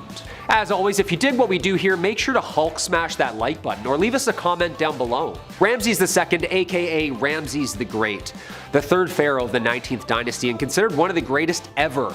And talk about fragile shipping, his mummy was moved a ton of times. Due to looting, of course, not recently either. It's written all over his linens, actually. Moved here, then moved here, finally, had to move him again here. Originally buried in the Valley of the Kings, but was then moved by priests to the tomb of Queen Inipi, then moved again 3 days later to another tomb. People wanted him, or wanted what was on him. In 2019, Egyptologists unearthed a ka related to Ramses II. A ka is basically a carved statue that would allow the soul to have a place or vehicle on Earth to just sit and chill in. It's only the second ka ever found. This discovery is considered one of the rarest archaeological discoveries ever from Egyptologists. Yeah, write that down. Important stuff. Number 8. Sweet traps. When you're royalty of one of the most successful empires and civilizations in human history, it means you ain't gonna lift a finger. Less than any other celebrities do today, probably. So what to do with all that extra time in your hands instead of living like everyone else? Well, how about a picnic? That sounds nice, actually. Sounds great, right? Except when we bring out all of our favorite treats, the flies and bugs bother us, and we can't look beautiful if we're covered in bugs head to toe. How did the Egyptians fix this, you ask? Well, it's simple. Don't let the bugs bite you in the first place. Basically, you get one of your forced volunteers, maybe a couple actually, and you slather the poor devils in honey, till they look like your favorite pastry from Tim Hortons. Place said glazed serving away from the picnic, and now you can enjoy it in sunshine and peace. The screaming of being eaten alive by bugs might dampen the mood, so just wear earplugs, it's fine. You stay over there and just get eaten, it's fine, no problem. No problem. Number 7. Unhooded Sith. Circumcision is important in a lot of cultures of yesterday and today.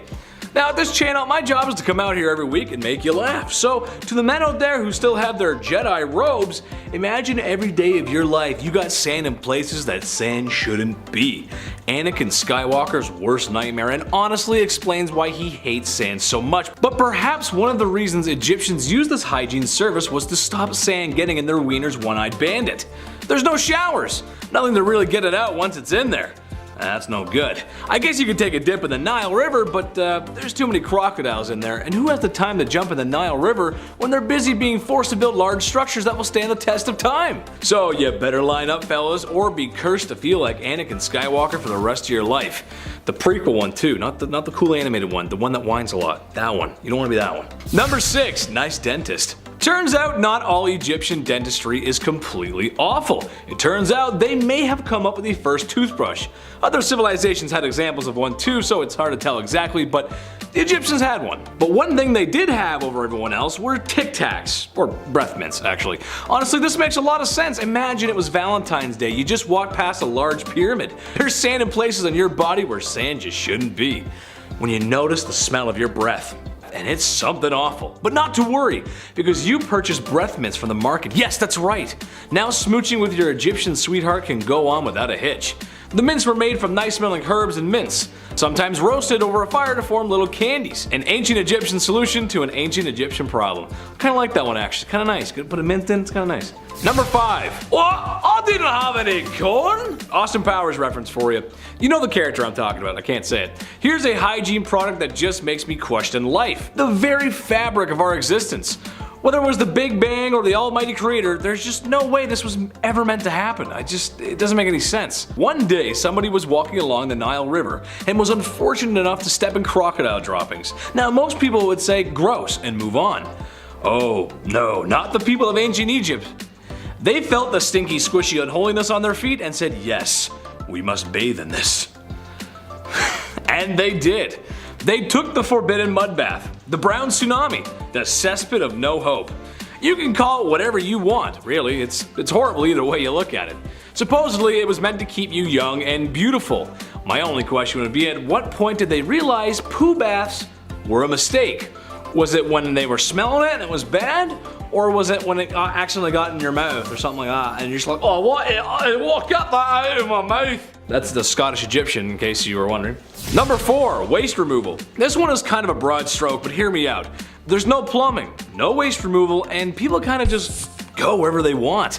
A lot of that unhygienic waste is kind of just laying about. However, the people of Egypt also had the advantage of the Nile River, which means they used that bad boy for everything. Transport, irrigation, a water source, and of course, a bathroom. Which, in case you didn't know, your source of water and irrigation should be two separate, they shouldn't go together, that's not good. This is a good explanation for the plagues of Egypt, besides the sin, bad sinners, no sinning. As years of that kind of negligent waste management are liable to make any pharaoh sick.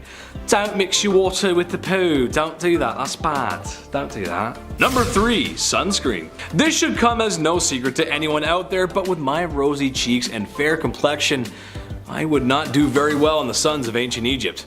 Honestly, I don't know how Luke Skywalker lived on Tatooine with those twin suns. Without a little copper tone action, you know what I'm saying? The Egyptians had an answer to that problem, however. Not the whole living on Tatooine part, that just kinda sucks no matter what. Blue milk is weird. They had a makeshift sunscreen using rice bran extracts and a few other ingredients that were meant to help protect against the sun's rays. How effective was it really? Not sure, cause the only stuff I'm willing to test out is the real stuff. And if I get burnt, then I start peeling. And then somebody has to rub aloe vera all over me. Be right back, I'm gonna get some sun. Number 2, cursed craft dinner. You've got no plumbing in your palace, and it's time for dinner. So how does an Egyptian royal make his favorite pot of KD without water? I mean, if college kids can do it in their dorm room, surely they can master the art of post-secondary cuisine. Well, for some unlucky folks, it means taking a pot and walking down to that old Nile River. Almost like people rely on water or something, and take a big scoop of water and bring it back. But while you begin to scoop some water, you may notice someone is picking up crocodile dung. And people are bathing in the water. And to your left, there's a maiden washing clothes, and to your right, there's a man doing something I can't repeat on YouTube. Oh well, time to scoop some more water up and consume this clean, nice water at home. Oh, this is the best. Tastes like the village. It's nice. Number 1, pink milkshake. Does it still count as hygiene if you ain't breathing? I say yes. Besides the pyramids and maybe the Nile, mummies are the most famous things about Egypt. And in a weird way it is hygiene. Hygiene for the afterlife. When someone super important passes on, it's time for a little game of operation. Stomach, liver, intestines are removed and put into jars. You never know when you might need that next. The heart is left because it's the heart, and the Egyptians were die-hard poets, so you gotta, souls there, you gotta keep that. The most grim process to me, however, is turning the human brain into a forbidden milkshake by mashing it with a small spike and then draining it out in what must have been the grossest waterfall ever. Oh god, oh god, that's so gross. Anyway, then you take some linen and start wrapping the mummy up like a dad wrapping last minute gifts on Christmas Eve. Bada bing, bada boom, there you go. Buddy is prepped for the afterlife. Don't mind me, I'm just gonna be sick from the brain milkshake. Ooh. Kicking off the list at number 10, got a passport. Ramses II is known as one of the greatest ancient Egyptian rulers of all time. He was called Ramses the Great, so that's a good sign already. At a young age, he fought in harsh battles to protect the borders of Egypt, and during his reign, the Egyptian army reached 100,000 men. That's a pretty large army. He was later referred to as the Great Ancestor, and it didn't take long for Ramses II to declare himself a god. It's always fun being like, hey, by the way, I'm a god now. That's how cool I am. 30 years into his ruling, Ramses was ritually turned into an Egyptian god. It was a formal thing. Though it wasn't until 3,000 years later until Ramses would truly soar through the skies. He was buried in his treasure after 96 years of living, and in 1974 he finally started to show signs of aging. Not too bad. He went from being on display to being sent to Paris to get a glow up, to preserve the king's body even longer. Instead of being listed as luggage on the way to Paris, the pharaoh was given an official Egyptian passport for the commute. The government gave a mummy a passport. This is like the first 5 minutes of a horror film. Under occupation, it even said king. And there was even a small disclaimer noting that he was in fact still dead. You can never be too sure, Number 9. Baboon tattoos. Ancient Egyptians worshipped animals. This is common knowledge now at this point. We've heard about their love towards cats, which I'll explain later on, but what about baboons? Yeah, they were pretty important pieces to this ancient puzzle as well. Some mummies were found with tattoos of baboons on their bodies. Now, one of the most strange things that pharaohs did back in ancient Egyptian days was train baboons to make arrests. Imagine stealing a pair for your family and then 4 baboons start doing parkour chasing you down. That's so alarming. I would just throw it and be like, please stop! You're so scary and strong. They trained baboons to pick fruit, they trained them to make beer, and they also trained them to entertain. Yeah, these baboons were the life of the party. Their dance moves alone would be reason enough to tattoo one on my arm. So you know what? I get it. Get a Harambe tattoo. I'm like, I see it. I see the similarities. Number 8, glamour. Makeup in ancient Egyptian culture was key. Not only did they wear makeup and smell good because they wanted to resemble the very gods they believed in, but makeup had a practical use as well in the daily life of a pharaoh. They believed makeup gave you protection from the gods Ra and Horus. They would put together these beauty kits by grinding down malachite and galena, and then they would create the substance called kohl. There wasn't a lot of blending back then. Makeup was often applied directly to the skin using wood or bone. And it wasn't just the ladies as well. Men wore makeup and perfume. Of course, you gotta look good and smell good. Be like, have you seen them? What? I wanna wear some of this. They smell like beautifulness. They smell like the afterlife. They smell amazing. Egyptians believed makeup had healing abilities, and honestly, they weren't wrong. Makeup back then had enough lead in them, so eye infections would stay away, ideally. Number 7, Cleopatra's methods. Male rulers took the name Ptolemy and queens were Cleopatra.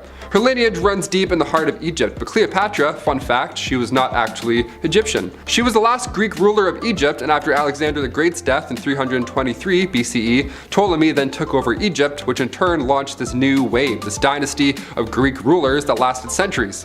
As Cleopatra got older, she was determined to learn Egyptian, and due to political structure, she started to style herself as the goddess Isis. And then in comes Julius Caesar. Julius Caesar had a history of his own, obviously, and his, rather than family and power, was filled more with, lust more than anything. He was known to sleep around and then use their power after doing the dirty. When these two crossed paths, history was never the same. In October of 50 BCE, Cleopatra had fled to Syria. Once there, she established an army and returned 2 years later to face her brother. Cleopatra knew that during this time, she needed all the support she could get, specifically now from the Romans. At the same time, Caesar was looking to collect debts from Cleopatra's father, so they both relied on each other in some way. It was a match made in heaven. Your most compatible has been updated. Right swipe. I would right swipe on Alexander the Great, for sure. I'd be like, who's this handsome man? Nicknamed Bald Adulterer. Okay, he's trouble. Number 6, King Tut. One of the greatest mysteries is of course the history of the young King Tut. The young boy became pharaoh at just age 9 in 1332 BC, but during his time of ruling, the young king had to face a country in conflict. Egypt and Nubia were going head to head over land, and not even 10 years into ruling, the young pharaoh died at age 18. It wasn't until 1922 until he was seen again. Howard Carter discovered the tomb of the lost king, appropriately in the Valley of the Kings. This is where we could have been more careful here in history. Sure, it's exciting finding mummies and discovering your history and all that jazz, but when King Tut was discovered, they tried to move his body out of the oil that coated the coffin. But in doing so, they damaged him, so now it's next to impossible to tell what really took his life at such an early age. We have some ideas though, it's not entirely hopeless. It's believed right now that King Tut had a broken leg. After some 3D scans were done, it appears the king wasn't in the best shape prior. He may have fallen off of a chariot. So if Tut passed away at an early age out of nowhere, this could mean another mystery is afoot. Number 5. Queen Nefertiti's resting place. So yes, on one hand, 3D scanning technology is vital when it comes to these ancient sites. We're able to figure out King Tut's medical issues from thousands of years ago. It's impressive, it's great. But thanks to this new technology, we're also finding hidden chambers in these tombs as well. Another theory surrounding the queen, the lost queen Nefertiti, is that King Tut's chamber was actually meant for her. The former antiquities minister doesn't believe this at all. He strongly stands by his belief that the lost queen was one of the female mummies found in the Valley of the Kings. But King Tut passed away at age 19, so many believe that his own burial chamber at that point wasn't even built yet. So instead, they had to use hers, they had to improvise. A radar survey conducted around the tomb in the Valley of the Kings shows us a possible hidden chamber, right behind the north wall of the burial chamber. We still haven't found her final resting place, but perhaps this recent 2021 discovery of an ancient city will hold us off until then. Look at this, we missed this on the news, where was all this? Crazy. Number 4, a fake beard. Not really unusual considering the times, but this is definitely worth a mention. Long before Cleopatra, Hatshepsut was the first woman to obtain power as a pharaoh. She was the 6th pharaoh of the 18th dynasty, and there were only just a few that were women in total. But during her reign back in the mid-1400s BC, following the death of Thutmose II, she was determined on being portrayed as a male. This was her goal, this was her vision. The pharaoh fake beard, massive muscles, historians believe this was done as an act of politics. It was done on purpose to make a point. After her passing, come 1458 BC, her stepson then took the throne, Thutmose III. And then he destroyed everything in her name and image. Well, mostly everything. Number 3, no more religion. This was a huge deal in ancient Egypt, rightfully so. The pharaoh Akhenaten thought it would be a great idea to just end multiple religious beliefs. Yep, just stop. Okay, now we just do the one. Traditional Egyptian culture would believe in multiple gods, but this pharaoh couldn't keep up, so he convinced everybody to believe in just one god, Aten. Well, only days after his passing, the people of Egypt said, screw that, we're gonna go back to multiple beliefs, that was working a lot better for us, thank you sir, and then also we're destroying every piece of evidence that involves you for trying that nonsense. Yeah, temples, cooking pots, anything with his image, gone and ideally forgotten. It wasn't until the 19th century when we realized this pharaoh once ruled. Number 2, hippo problems. Do you have any idea how fast hippos are in real life? I had no clue my entire life. They're really fast, they fly at you, they're like dinosaurs. Hippos can run as fast as 50 kilometers an hour. Yeah, I'll just lead with that. Pharaoh Menes was Egypt's first pharaoh ever, so it felt fitting to include some pet problems in our list. We don't know much about the lost pharaoh because, well, for starters, he was alive a very long time ago, 3000 BC, that's where we're talking. But what we do know for certain is that King Menes ruled over Egypt during a peaceful time, and he was stomped to death by a hippo. It's literally how history.com says it in that order. This king spent over 60 years on the throne and a hippo got him. I don't think there's a harder way to go out, honestly, in my opinion. It's a mystery still, thousands of years later, but look at zoos today. I don't know, maybe a hippo didn't like living like a king. Maybe he wanted to live like Shrek and just splash around and be dirty. He's an animal, he's literally a hippo, you know? And finally coming in at number 1, a renewed passport. I'll be honest, right now I currently have no idea where my passport is. Chris, do you know where yours is? Yeah. Wow, we have an adult here. Wow, an adult, that's lovely.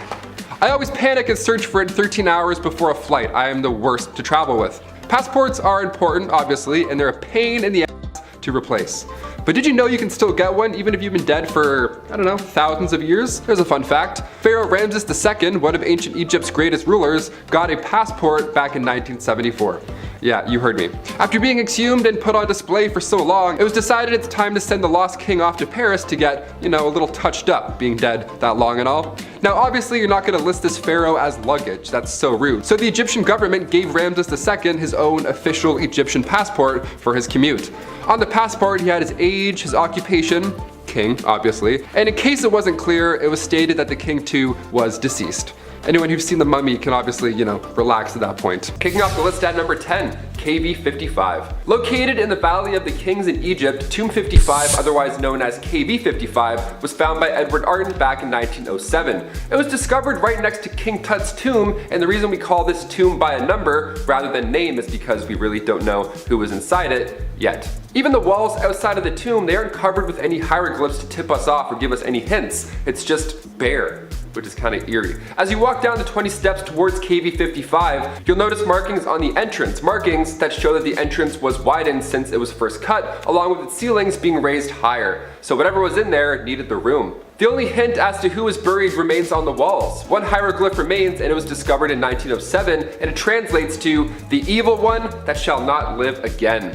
Even these massive stones were built in order to prevent anything from getting out. See, usually with these ancient tombs, it's the opposite. The description for who's inside the tomb had also been destroyed. So we have no idea who or what is in KV 55. Number 9, King Teti. The Pyramid of Teti was built for the first ruler of the 6th dynasty, and while it's not flashy or massive as these other pyramids, the insides contain the oldest writing in the religious world. Pretty insane. Now these texts go back to 2400 BC, way back when we used, BBM. The pyramid texts were specifically written so that this King Teti could ascend to the heavens after his death. There are spells and incantations meant to free the king's soul and arrive in the cosmos. More specifically for Teti to become a star in the sky and then join Osiris and Orion in the God Squad. There's even instructions on how to preserve the body and travel to said heavens. World's oldest instruction manual for the win. Number 8, light as a feather. So unlike a lot of religions we've heard of, there wasn't really a concept of hell in Egyptian mythology. It was either you were worthy of heading into the afterlife or you weren't. Maat was the goddess of harmony and supported the belief that if harmony was disrupted, it must be restored. Every ancient Egyptian myth in some form follows this format. But the most important role she played was in the afterlife. When the soul left the body, it would appear in the Hall of Truth in order to stand judgment before Osiris. The heart would be weighed on a golden scale against Maat's white feather. If the heart was heavier, it would be devoured by a monster and the soul would disappear. If it was lighter, then you could go live in eternal bliss. So instead of several layers of burning torment, souls in Egypt instead faced eternal darkness and unconsciousness. The idea of non-existence was more terrifying than being cut up by demons. Number 7, Osiris and Isis. Okay, so we aren't strangers to deities being a fan of incest. It was kind of like how they multiplied, and ancient Greeks were okay with it, but they kind of weren't. Anyways, the Egyptian gods were no exception. Isis and Osiris were 2 of the 4 children of the goddess of Nut. Isis and Osiris were married and actually really in love. They dug each other. When Osiris rose to the throne as the eldest sibling, his brother Set was pretty jealous. So he took the life of his own brother, cut him into little pieces, and scattered them all over Egypt. He really wanted to make sure the guy was dead. But then Isis wasn't someone you wanted to mess with. She had great magical powers capable of restoring life. She collected all of the pieces of her brother/husband and breathed life back into him. Osiris returned to life and they made all the love and then soon conceived a child named Horus. However, Osiris couldn't return to the land of the living, so he had to stay and rule over the underworld. So his son Horus was left to get revenge, and we'll get to that later. Number 6, Anubis. Now I think in Western films that depict ancient Egypt, like The Mummy Returns, the god Anubis is often associated with the underworld. You know, that creepy half-man, half-jackal creature who appears to walk out of your nightmares? He's so creepy. Well, he did used to run the underworld until Osiris took over, but he was actually the god of mummification and the afterlife. So not wrong, but not the whole story. Anubis was the son of Nephthys and Set. Well, kind of. Nephthys actually never conceived the child with Set. She kind of had the hots for Osiris. So she disguised herself as Isis and made love to him that way, and then Anubis came to life. That may have been one of the reasons Seth attacked Osiris in the first place, as his suspicions rose. But it was actually Anubis who helped Isis piece together Osiris, creating the first mummy. Fun fact, during the Greek rule of Egypt, Anubis and Hermes were seen kind of as the same, the people who ferried the dead to the underworld. Oh, sorry, and a point. Anubis was actually the one who weighed people's hearts, so he used the feather, the thing, you know what to do. He was responsible for doing that. Number 5, Horus and Set. Speaking of Horus, earlier, remember how I said Horus had to take over defending his father? Well, here is where this story begins. When Horus grew up to be a man, he pulled a Hamlet. He was like, "You killed my father, prepare to die." Thus a series of battles ensued, and one of the gods didn't play fair. Set kept cheating at everything and continued to come out as victor. Not surprising, since he didn't earn his way on the throne, he killed for it, kind of like a certain Claudius. Eventually Isis stepped up to help her son/nephew overcome her brother. She set a trap for Set, but after some pitiless begging for his own life, she let him go. Horus was pissed, so angry some of the other gods got upset that he was so angry. They agreed to compete in a final boat race, and Horus was like crushing it. He was doing really well, he was about to win, but then of course Set cheated by turning into a hippopotamus and attacked the boat, therefore claiming victory once again. Osiris finally showed up and declared that no man should take the throne through murder. So Horus took the throne. Why Osiris didn't just settle the whole deal from the beginning is confusing in itself, but hey, kinda reminded me of the eagles that showed at the end of Lord of the Rings that could have saved like 3 movies, you know? Kinda like that. Anyways, let's move on. Number 4, Ra and his boat. Ra is one of the most revered gods in Egyptian mythology, especially since he was the god of the sun. He was depicted as a man with the head of a falcon. That kind of makes sense. He was once the greatest of all gods, but had to take a step back after he got too old and tired, and especially considering his task, I can see why. His job was to drive away darkness and sail across the skies, delivering light wherever he went. But at night, he would dive into the underworld and have to cross 12 gates. 12 hours, an hour per gate. After paying his respect to Osiris every night, a giant snake named Apophis tried to attack and swallow the boat. Every night! Poor guy, no wonder he got worn out. Every day it got harder to defend, and even one night, Apophis succeeded, but could only hold the sunlight for so long. She threw it up, which explained solar eclipses. After Set was cast out after the whole nephew battle, he ended up serving Ra in his boat and kept the snake at bay, but there's something confusing coming later that I think you'll agree is very confusing, so here we go. Coming up next, we have Bast, number 3. Have you ever had a cat look you up and down and kind of like expect something, like worship, you know? Are you a cat person? Dog person? Let me know in the comments. Well, that's because cats were a big deal in Egyptian mythology. They even had their own goddess. Bastet was a cat goddess depicted as a woman with a cat's head. Cats had a meaningful role in ancient Egypt as they protected their food from rats and snakes. They were even seen as family members, and to harm one was punishable by death. Legend says that sometimes cats would enter burning buildings to save their families. If they died, the goddess would bring them back to life, hence the idea of cats having 9 lives. There it is. Now here's where things get confusing. You know that story I told about Ra? Well, apparently Bastet was in the boat with him as well. During the day she would ride with him, and at night she would turn into a cat and then defend the boat from Apophis the snake. But I thought that was Set. So many conflicting things. I saw like a couple different stories who said each thing was different, so who knows. Number 2, Jeb and Nut. Yet another sibling partnership. We have Jeb and Nut.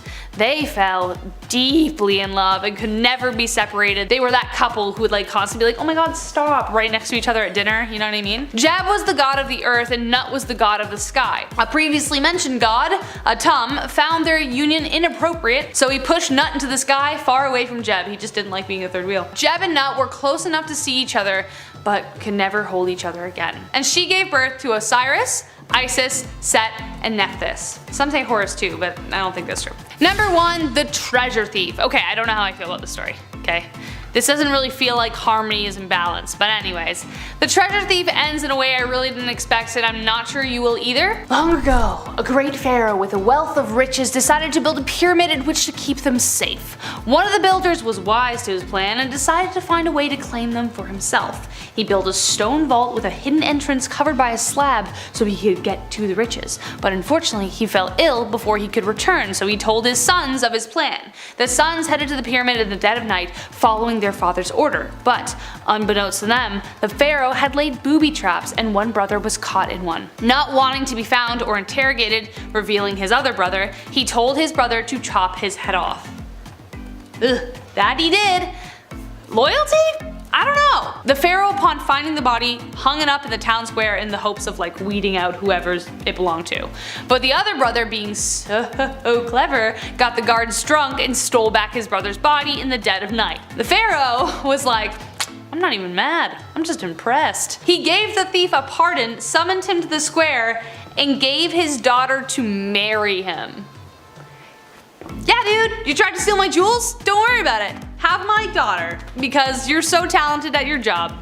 Great work. Let's start with how everything we knew is now wrong. The oldest known practice changed, because archaeologists may have uncovered evidence for the oldest known practice of mummification. Human remains interred 8,000 years ago in the Sado Valley of Portugal appear to have been deliberately treated for mummification prior to burial, making them the first evidence of Mesolithic mummification in Europe. The Sado Valley remains, uncovered in the early 1960s, have very little soft tissue at all, making visible identifiers of mummification not so apparent. Although obviously deliberately placed, the burials had been considered pretty straightforward. The remains were brought to the National Museum of Archaeology in Portugal along with the sketches and some rather poor quality photographs of the site, which limited the follow-up study all those years later. Recently, however, following the death of archaeologist Manuel Farina dos Santos, 3 rolls of films were recovered from his personal effects. The images captured therein were of exceptional quality and allowed the 2022 research team to conduct a more in-depth analysis that had not been possible previously. The results of these experiments could then be compared to the Sado Valley remains, and even without soft tissue, the remains of one individual showed definitive signs of mummification. These included hyperflexed limbs, an absence of disarticulation, and rapid sediment infill around bones. In January of 2022, it was announced a big ol' mummy family had been found. Hidden in a fire-scorched structure off of the Nile is a 2,000-year-old family tomb, and inside, 30 mummies of various ages. Though the archaeologists have yet to date the tomb, they suspect a single family buried their dead in it over generations spanning from the Ptolemaic and Roman periods. That's 1st century BC to the 2nd or 3rd century AD. Some of the mummies were very well preserved, while others had their bandages and cartonnage cut by ancient robbers. This new tomb, which was made up of 4 deeply excavated chambers, is one of more than 300 recently discovered surrounding the mausoleum of Aga Khan. And while most of the other tombs were found underground or dug into rocky hills, this particular tomb was an above ground structure, which the researchers think likely was used as a place of sacrifice, thus the flame burned walls, animal bones, plant remains, and offering tables. Archaeologists and researchers alike insist this is merely only the beginning of their discoveries. Number 8.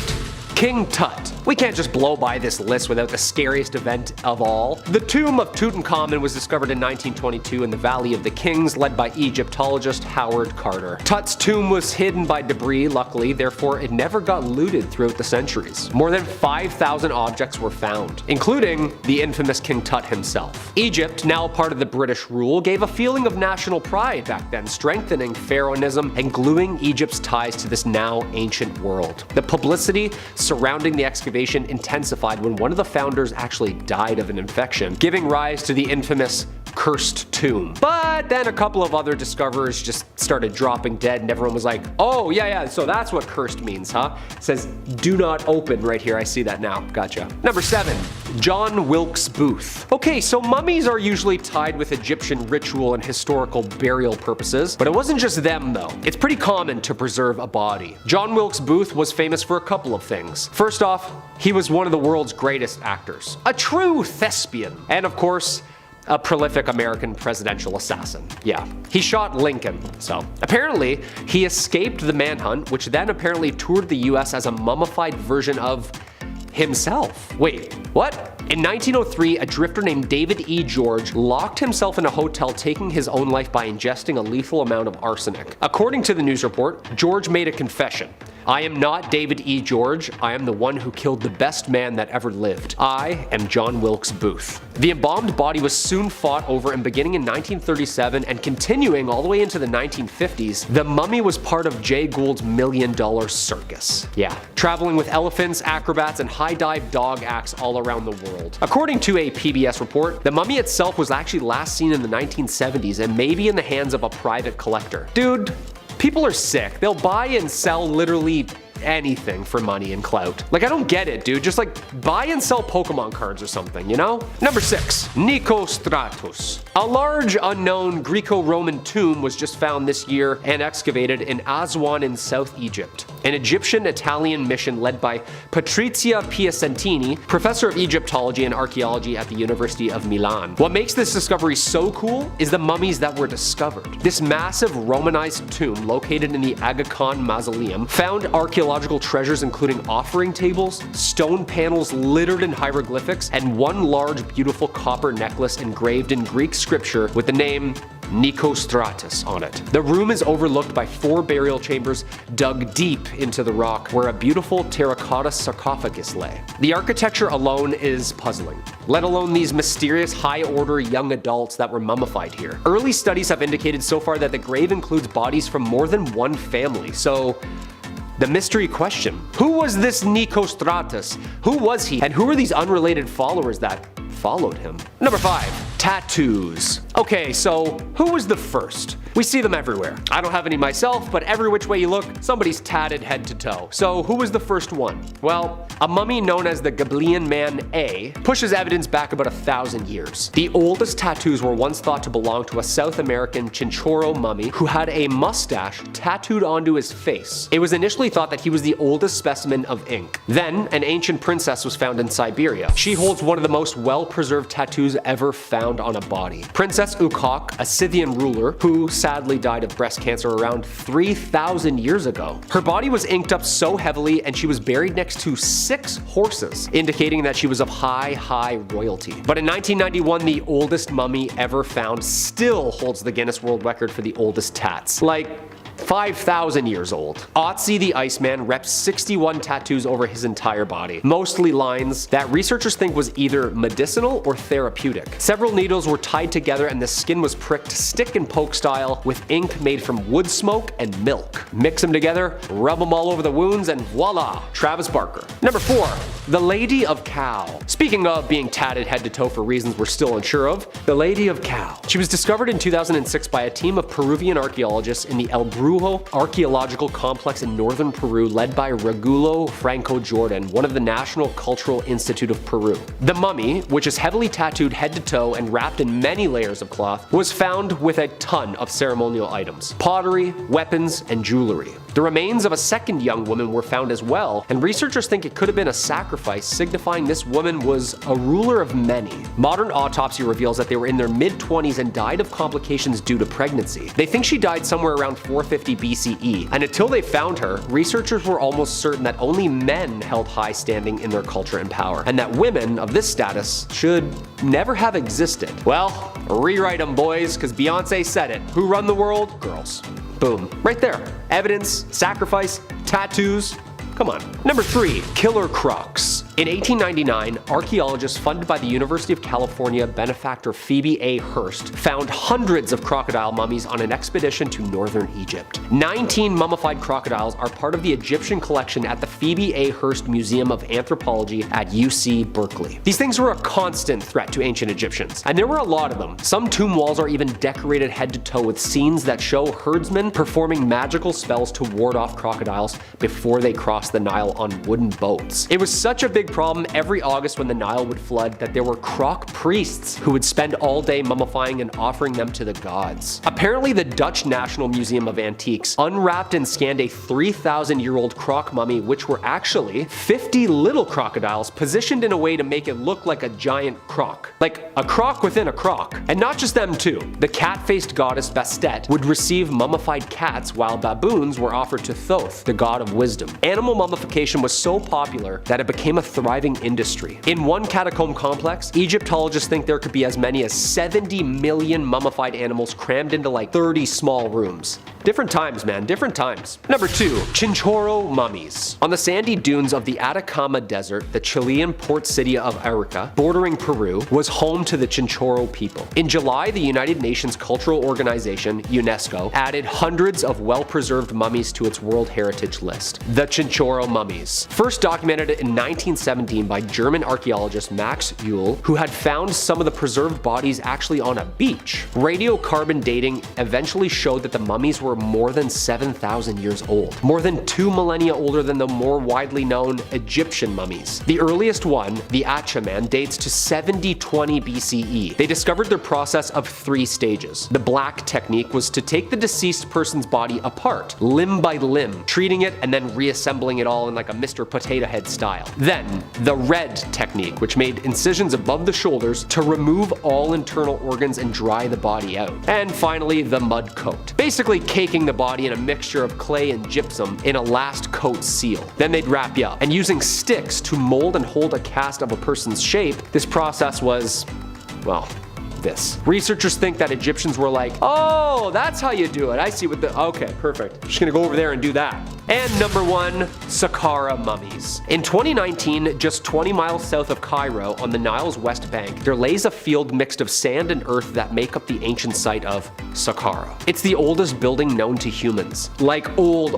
Older than the 3 pyramids. And with that comes a new archaeological discovery. This year, archaeologists just discovered the largest loot of ancient Egypt ever. Better than Tut's tomb. 150 bronze statues, 250 coffins with mummies in them that date back 3,000 years. Saqqara is Egypt's richest archaeological site. Home to the 4,700-year-old Step Pyramid, Egypt's oldest, the site was used as a burial ground. Geophysical surveys have revealed the remains of numerous temples buried under the sand, in which we have discovered only a quarter of the actual site. Millions of animal mummies like dogs, cats, cobras, and crocs, even 2 lion cubs were found mummified. The work site is 500 yards long, and the archaeologists working there have only carried out the first 100 yards of digging. Yeah, I'm not gonna lie, I can't wait to see like what next year holds. Like, get some more bulldozers going, you know? Saqqara, Göbekli Tepe, Peru? More scans, more scans! So interesting, but also very terrifying. Kicking off our list at number 10, ancient Egyptian eyeliner. Whenever you see hieroglyphics or any art depicting the great pharaohs, they're usually rocking some impressive eyeliner. They look great, right? Like a 90s pop star, they look awesome. Ancient Egyptians were the OG eyeliner users. They made their own eyeliner from lead salts. And no, before you think about getting creative, do not try this at home. This wasn't an ideal process. See, for starters, these salts were quite high in lead concentration. So, in order to avoid that mess, ancient Egyptians first had to process and then filter that lead salt for up to 30 days in order to get the lead levels low enough to even be applied. So you had to plan accordingly. You're like, oh, I have a pharaoh date in 30 days? Perfect, we'll start now. It was a hazard if done incorrectly. Not only was this ancient beauty practice, well, beautiful to look at, but Egyptians also needed eyeliner to protect against sun damage, as well as fight off any infections. Yeah, we don't encourage rubbing lead on your eyes today. We have a few different methods on, how to look good.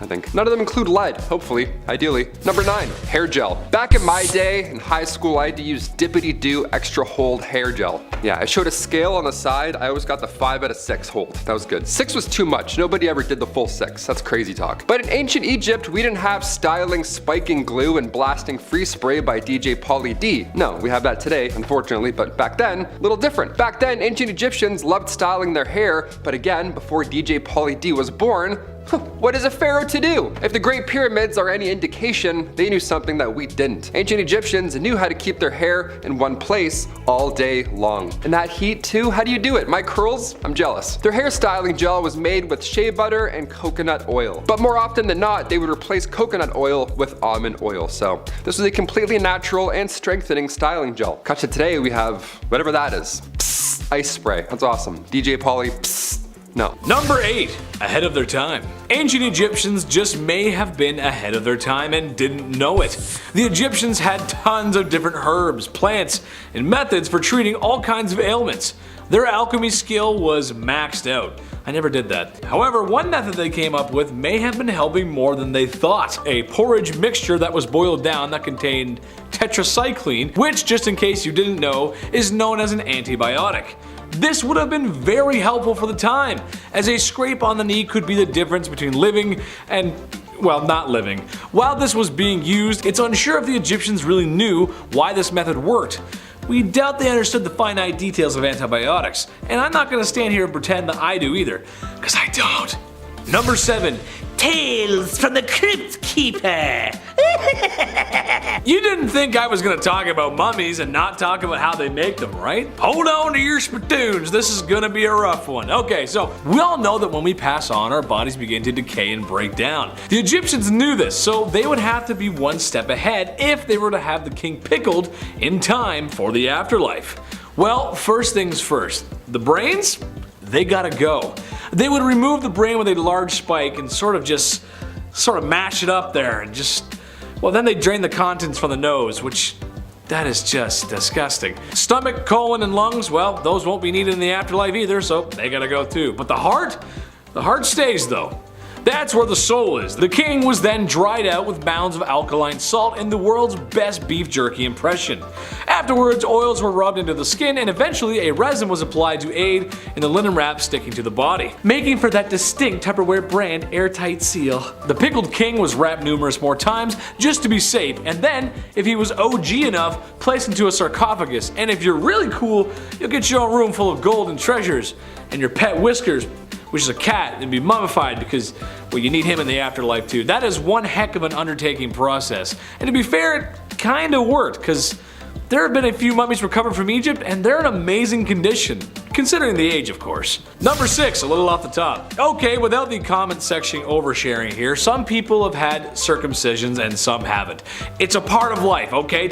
That's how it goes. Debatable to some, but it happens.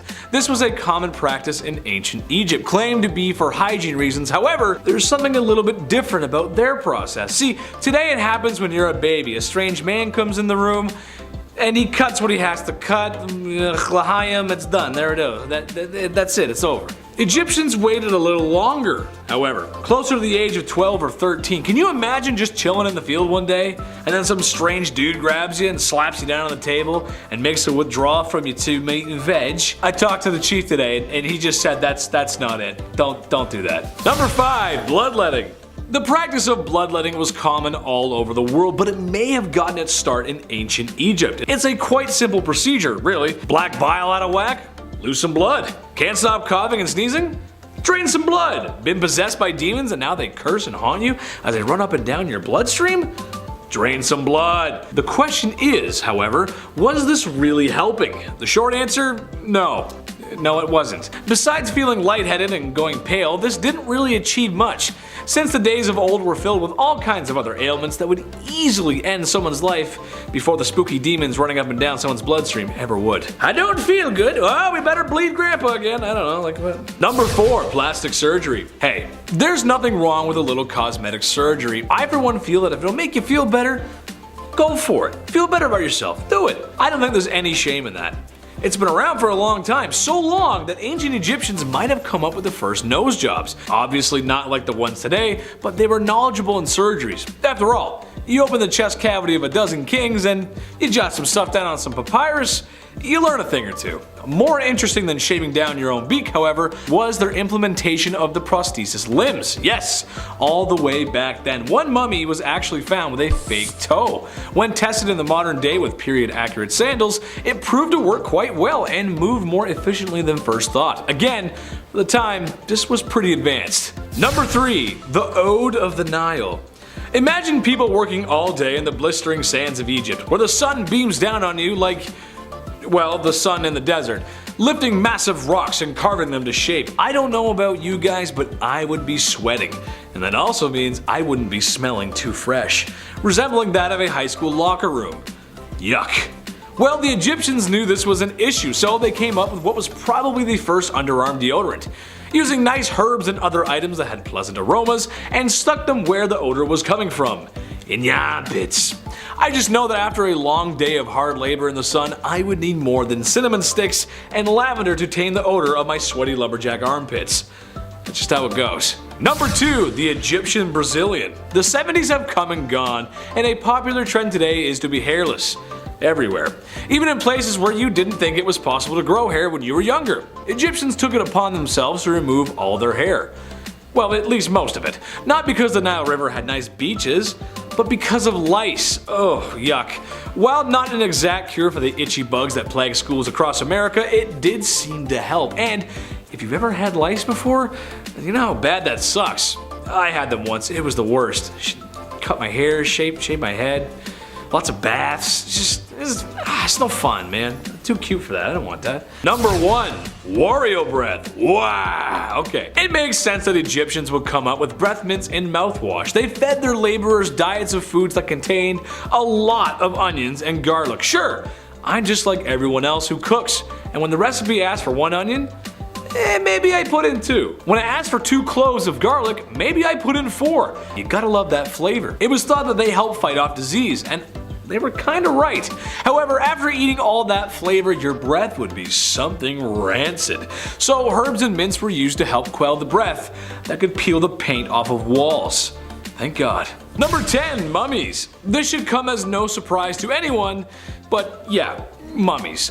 While not the first and not the last civilization to mummify their friends and family, ceasing to exist, they are probably most known for it. Well, that and maybe the pyramids. The pyramids are pretty cool, I guess. The process of mummifying or preserving the body was thought to be important for the soul during the afterlife. If the vessel or your body was not intact, then your soul could get lost. Therefore, if you want the pharaoh to live forever in the afterlife, then you must pickle and preserve the mighty king. I don't want my soul getting lost. Number 9, 40-year-old's worst nightmare. Despite my best efforts and anti-aging cream, there will come a time when I will be old. Personally, I'm not worried about putting some mileage on. That's life. However, something I am concerned about is the effects of aging.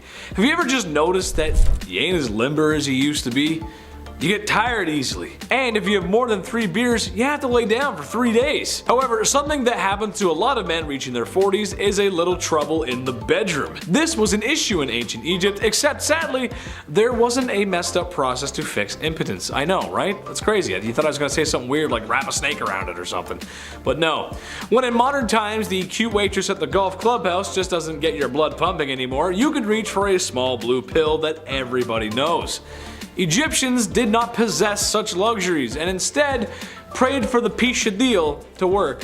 Dear Desert Jeebus, please make my wiener work again. Thank you. Number 8, coffee scrub. I love coffee. I don't think I love coffee enough to do a coffee face scrub, but hey, never say never. I'll try anything once. Ancient Egyptians would use coffee scrub to reduce inflammation, improve blood circulation, and since it's a ground up material, it's gonna remove those dead skin cells at the same time. Next holiday season, grab your aunt some coffee scrub. Just tell her how it reduces puffiness, improves the skin's texture, all that good stuff. It'll give you that youthful pharaoh look that you've been going for, you know what I mean? Merry Christmas, here you go, coffee on your face. Using grounded coffee powder to exfoliate your skin sounds like a new idea. It's certainly a hot trend today. But before TikTok, ancient Egyptians already knew these benefits. Damn, I'm gonna get a coffee scrub. Maybe I'll do it. I don't know. After I'm done this cup, I'll just rub it on my face at my desk and see what everyone says. Number 7, dead sea salt. You'll never feel more alive than when you use dead sea salt. Here we go. Ancient Egyptians were ahead of the exfoliation game. Dare I say, they invented it. Not only were coffee scrubs a necessity, but salt from the Dead Sea was one of the most popular ancient Egyptian skincare products ever. We traveled far and wide for this one. Salt collected from the Dead Sea was used to exfoliate dead skin cells, and it was so well known at this point that rumor has it, Cleopatra herself would travel all the way to the Dead Sea from Egypt just to take a bath. Yeah, let's be honest, after this point, we'd all love a rejuvenating Dead Sea float. That sounds way better than what I've got at home. Well, bathtub, I can't even fit in this thing. Dead Sea sounds way better. I once left a house party early to go have a bath. Swear to God, York University. Dipped at like 10 o'clock. I was like, I'm cold, I'm not doing this. 40-minute walk, worth it. Leave your friends for a bath, do it. Number 6, wax cones. Head cones, also known as perfume cones, were used in ancient Egypt. You've probably seen them in a thumbnail here at some point. The art depicting head cones is quite unique looking. It's like a pharaoh with a triangle on their head. You're like, what's happening there? What is this? Is like Illuminati? What is this? Long before Pantene Pro V, when it came to head cleanliness, these triangular wax cones were here to save the day. And they looked pretty fun to use. I don't know. They would just sit on top of your head. You didn't need to mix anything with lead for 30 days or bran or anything like that. You didn't need to put any organs in jars. Just a wax cone atop of your head. Easy. Back in 2019, experts found archaeological evidence that they were in fact used. So yeah, not just a glyph. real life history. So I have to bring this up. Men and women alike would wear this cone, and your body heat would slowly melt the wax cone down and through your hair. The cone itself was made of oils, fat, resin. It would be placed on their wig or directly onto your head, and it would keep melting and refreshing all day long. Like a little candle almost. A nice little human candle. Nice little Egyptian man candle. As fascinating as ancient Egyptian culture is, I don't think anybody misses wax cones. It's a little easier nowadays. I'm too tall too. I can't have a wax cone. Are you kidding me? It would hit this mic. No way. Number 5, fake beards. I can't grow a beard, so maybe I'll just start rocking the fake one. You know, like Hatshepsut. Long before Cleopatra, Hatshepsut was the first woman to obtain power as a pharaoh. She was the 6th pharaoh of the 18th dynasty. There were just a few that were women in total, but during her reign back in the mid 1400s BC, following the death of Thutmose II, she was determined on being portrayed as a male. The pharaoh, fake beard, the massive muscles, historians believe that this was all done as an act of politics. After her passing, come 1458 BC, her stepson took the throne, Thutmose III, and he destroyed everything in her name and image. Well, mostly everything. Now we have this bearded pharaoh that we're pretty sure we figured out. Number 4, acne. Ancient Egyptians came up with an interesting method on getting rid of those pimples, that's for sure. Remind you, this was long before Dr. Pimple Popper was ever a thing, so again, creative. Physicians back then discussed pimples as these elevated spots with black tops that can plague your skin from 4 to 5 years. And by squeezing these spots, you force out the maggot inside. Yeah, blackheads were called maggots back then. Imagine your partner, hey, can you get this pimple on my back? Yeah, I think I got some maggots in there. I don't know. I'd be sick. See ya, now we're single. They would refer to severe cases of acne as maggots that lie in a bed of roses. Hey, if a physician ever told me I had maggots that lie in a bed of roses on my persons, I would faint. That's the scariest news I've ever heard in my life. That's some bad news, man. Dermatological disorders were thought to be human skin taking on the properties of animals. Yeah. Oh, you have acne? Are you sure you're not turning into a bird? Maybe it's that. Come back next week. Ancient Egyptians would use honey, vinegar, turpentine, and emulsion of bitter almonds, all to get rid of acne, hopefully. Sorry, maggots, not acne, maggots. All to get rid of maggots. I'm gonna go throw up. Number 3, prosthetics. The ancient Egyptians were a culture of firsts, and some of their achievements we still have no idea how they were able to accomplish. Like the pyramids, I couldn't tell you. Could you? Didn't think so. Hit that thumbs up. We're both wrong. We're both learning. It's very likely that some of the first ever prosthetics were used in ancient Egypt. How fascinating. Imagine being the first guy to make a toe, a fake toe. A female mummy who was discovered near Luxor had her death dated somewhere between 950 and 710 BCE. And she was also found with a prosthetic toe made from wood and leather on her person. While this of course is a wonderful cosmetic replacement, and it's no secret that the ancient Egyptians certainly valued aesthetics, it seems as though this prosthetic toe was completely functional and was actually used to help this woman walk. The toe, after it was discovered, had significant signs of wear and tear, which then inspired experts to start a study, look a little further. And they did. So they took participants and tested their gait, both with and without the use of a replicated toe. And in ancient Egypt, the common footwear were sandals, and walking in them would have been next to impossible without a big toe. So it's clear that this prosthetic was very helpful and important to those similar to this Luxor mummy. Not exactly a beauty practice, but I'm sure they also felt a little more confident with that toe. This is also too impressive to exclude. Beauty list. I'm like, yeah, toes are beautiful. Why not? Throw them on. Number 2, henna. I got henna done a few years ago and I totally blanked. I forgot that it lasted longer than like 2 days. I was like, day 4, I'm like, what's going on, man? Is this permanent? While on one hand, pun intended, it is beautiful, ancient Egyptians' use of henna went beyond style and beyond imaging oneself after the gods. See, henna also has cooling effects on the body, and ancient Egypt was quite hot. It was used by ancient Egyptians to color their hair and fingernails in shades of red and orange. Now this exact shade also provided comfort on hot days. Come back with some henna. Kind of nice. It lasts longer than a few days though, just so you know if you want to get henna. It's important to know. That guy did not tell me in Greece. No, he did not. And finally, number 1, deodorant. When it comes to deodorant, today we listen to the Old Spice guy. He's always whistling about something new. But long before he was born, ancient Egyptians used ostrich eggs for deodorant. They made perfumes and oils, this is commonly known, but they were also the first to use any type of a deodorant, like underarm deodorant. It was so impressive. Ostrich eggs mixed with a little fat and tamarisk and tortoise shell and then nuts, mix them all together and bam, there you go. You're ready for date night. Just apply all of that on your body. Another method was a little more yummy than ostrich eggs and nuts. See, Egyptians would also use porridge balls. How creative is that? Flavored porridge rolled up and safely tucked in your underarm right there on your little smelly chicken wing. This morning I had some deodorant just crumble apart when I was applying it. You ever have that happen? Turns to feta cheese all of a sudden, mid-application. Now my bathroom sink looks like a Greek salad.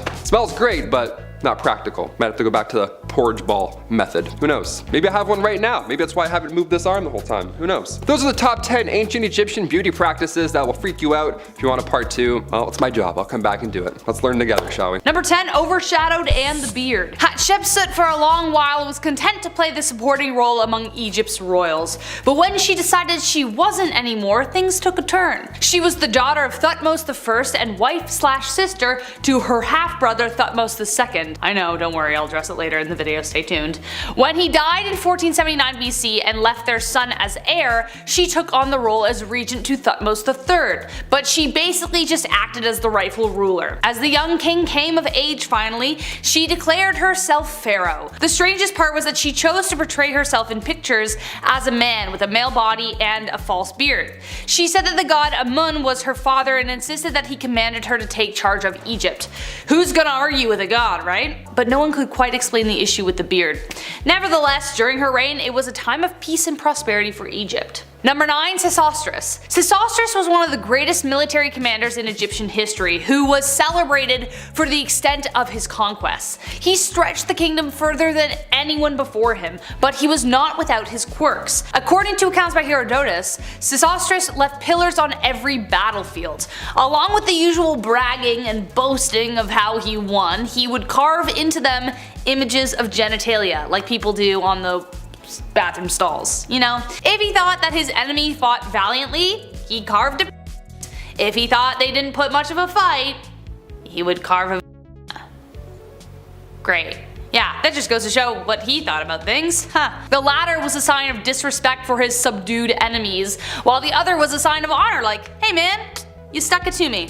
Apparently, some even stood the test of time, lasting over 1500 years and seen firsthand by Herodotus himself. For those of you who don't know, for reference, Herodotus is considered as the father of historians, one of the very first to take up the task. Number 8. The Saqqara Temple. The Pyramid of Djoser, also known as the Step Pyramid, is an archaeological site in the Saqqara necropolis. The discovery of a 4,400-year-old tomb, now seen as UNESCO's World Heritage Site, is the 6-tier, 4-sided structure, which very well may be the earliest colossal stone structure in Egypt, and possibly the world. Stone mounds were made in Europe for millennia, but it was the pyramid shape that started here. It was built 27th century BC during the 3rd dynasty for the pharaoh Djoser. The pyramid is the center of a huge complex and an enormous courtyard surrounded by ceremonial structures and decorations. Its architect was created from the Egyptian architect himself, Imhotep, the high priest of the god Ra. This guy was like the building manager, you know? The head architect. In fact, wasn't even found or really even studied till about the 1920s, and was recently excavated in 2018. The pyramid went through several revisions over the years, and in March 2020 the pyramid was officially reopened for visitors after a 14-year fix-up. Check out Netflix, they do a great documentary on this. Number 7. Queen Nefertiti, the queen of the 18th dynasty of ancient Egypt, the beloved royal wife of Pharaoh Akhenaten. Nefertiti and her husband were known for a religious revolution in which they worshipped solely the sun disk Aten as their one and only god. Oh! Blasphemy! She reigned during what was arguably the wealthiest and most lavish period of ancient Egypt. Here's the weird part. We don't know where she is. Usually kings and queens are buried in very spiritual, very high-ranked places like the royal tomb. Easy to find. But nope, no one can find her, or even know what happened to her. In 2015, archaeologists thought, with high-resolution scans, voids that are behind the walls of Tutankhamun's tomb proposed maybe that she was there. Nope, no Nefertiti. In 2003, archaeologists thought through the hair DNA, Nefertiti's mummy may have been, quote, the younger lady. Nope. Turns out it was just Tutankhamun's mom. So what exactly happened to this famously revered queen? Who knows? Aliens, dude. When in doubt, always aliens. You know what I mean? Number 6. King Tut's death. When archaeologists opened a sarcophagus in Egypt's Valley of the Kings for the first time in 1923, it was the discovery of a lifetime. The ancient Egyptian boy king, King Tutankhamun, the burial chamber of the 19-year-old who ruled 3,300 years ago. But why did he die so young? DNA tests and CT scans show he suffered from malaria, a broken leg, and congenital deformities associated with inbreeding, common amongst royalty. Ouch. Because of his tomb's extremely small size, historians think King Tut's death must have been unexpected, and his burial rushed by A, who succeeded him as a pharaoh. The tomb's chambers were packed to the brim with more than 5,000 artifacts including furniture, chariots, clothes, weapons, and 130 of the king's walking sticks. A 24-pound solid gold mask glass was placed over him and he was laid in a series of containers. 3 golden coffins and a granite sarcophagus. His death still has scientists scratching their heads. Also, look up how many archaeologists died months after the cursed tomb had been raided. Yeah, you don't want to know. Number 5, the Lost Labyrinth. Archaeologists uncovered what's believed to be the remains of a long-lost labyrinth below the sand of the Pyramid of Hawara, known as, quote, the Labyrinth. Built by Amenhotep III, it was the most visited sites of the ancient world. Greek Herodotus claimed to have counted 3,000 rooms in the pyramid's funeral complex during the 5th century BC. According to them, the underground temple consists of over 3,000 rooms filled with remarkable hieroglyphics and paintings. Close, too, located less than 100 kilometers from Cairo. In 2008, with the aid of ground-penetrating technology, a Belgian-Egyptian expedition was able to confirm the presence of an enormous underground temple. With no visible remains, the story was thought to be a legend passed down until Egyptologists uncovered its foundations in the 1800s. The results of this expedition indicate the presence of grid-like structures deep beneath the sand. Please tell me there's no minotaur just running around down there.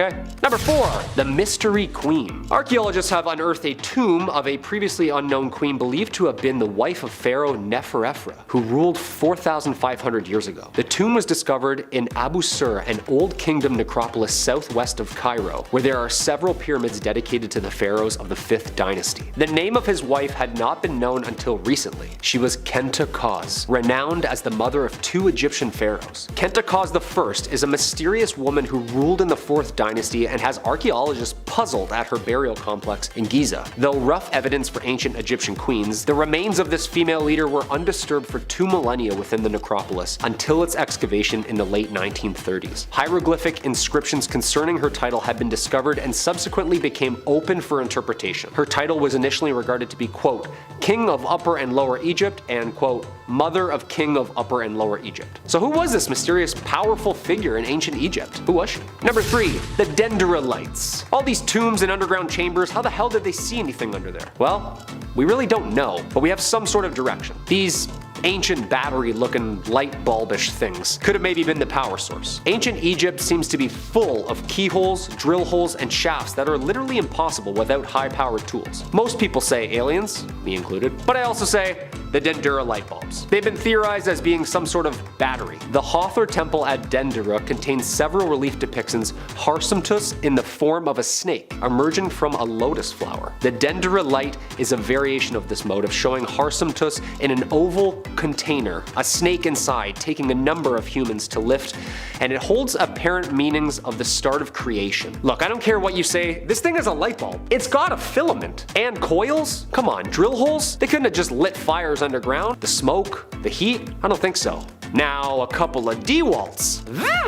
Just sanding up the pyramids real nice, you know? Who knows? Who knows? Number 2. The city of Punt. The land of Punt, or the ancient city of Punt, was an ancient kingdom sometime back then. A trading partner of ancient Egypt. It was known for producing and exporting gold, aromatic resins, precious stones, black wood, ivory, you name it. The region is known from ancient Egyptian records of trade expeditions. At time, Punt is referred to as the land of God. No pressure, archaeologists. The exact location of Punt is debated and unknown by historians. Cue Indiana Jones movie. Various locations have been offered: southeast of Egypt, a Red Sea coastal region, Somalia, Ethiopia, Sudan. No one really knows. First deciphered in Egyptian hieroglyphics in 1822, scholars began reading Egyptian texts and the mystery got mysterier. That's not a word. More questions arose as to where Punt was located and what happened to it. The land of Punt is written by voyagers as being praised for its lavish riches and goodness of land. Okay, so it exists somewhere. This is awesome, isn't it? Wouldn't it suck if we already found everything? We're going on an expedition, boy. Grab your things, let's go. And coming in at the number 1 spot, the Sphinx. Where do I even start? Known as the oldest carved rock like ever, its age is debated literally every day due to the questions it asks scholars. Was it wind erosion? Water erosion? How many times was this thing broken and rebuilt? The Great Sphinx of Giza, the limestone statue of a reclining sphinx, a mythical creature with a head of a human and the body of a lion. Facing directly west to east, it stands on the Giza Plateau on the west bank of the Nile. The face of the sphinx appears to represent the pharaoh Khafra, although this is heavily debated as wrong gears and tomb looking nothing like him. It's since been restored with tons of layers of limestone blocks. Although still unfixed, its nose was broken off for unknown reasons between the 3rd and 10th century. Maybe some artillery fire over the years, who knows. The Sphinx is the oldest known sculpture in Egypt, and archaeologists suggest that it was created in the Old Kingdom using unknown construction methods. Yeah, definitely that battery thing. Number 10.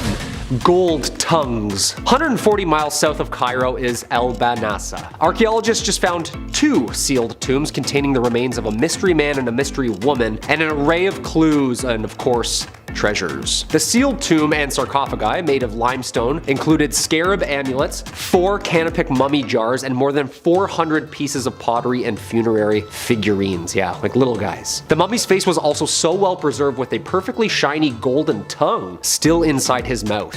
Ooh, ouch. They just like dip that in, or they cut that off and kind of replace it. How's that work? Guy's gonna have a hard time with his L's. The team stumbled upon 3 golden tongues actually, and archaeologists working in the Alexandria also discovered gold tongue mummies dating to about 2,000 years ago. Talk about an expensive sentence, huh? Number 9.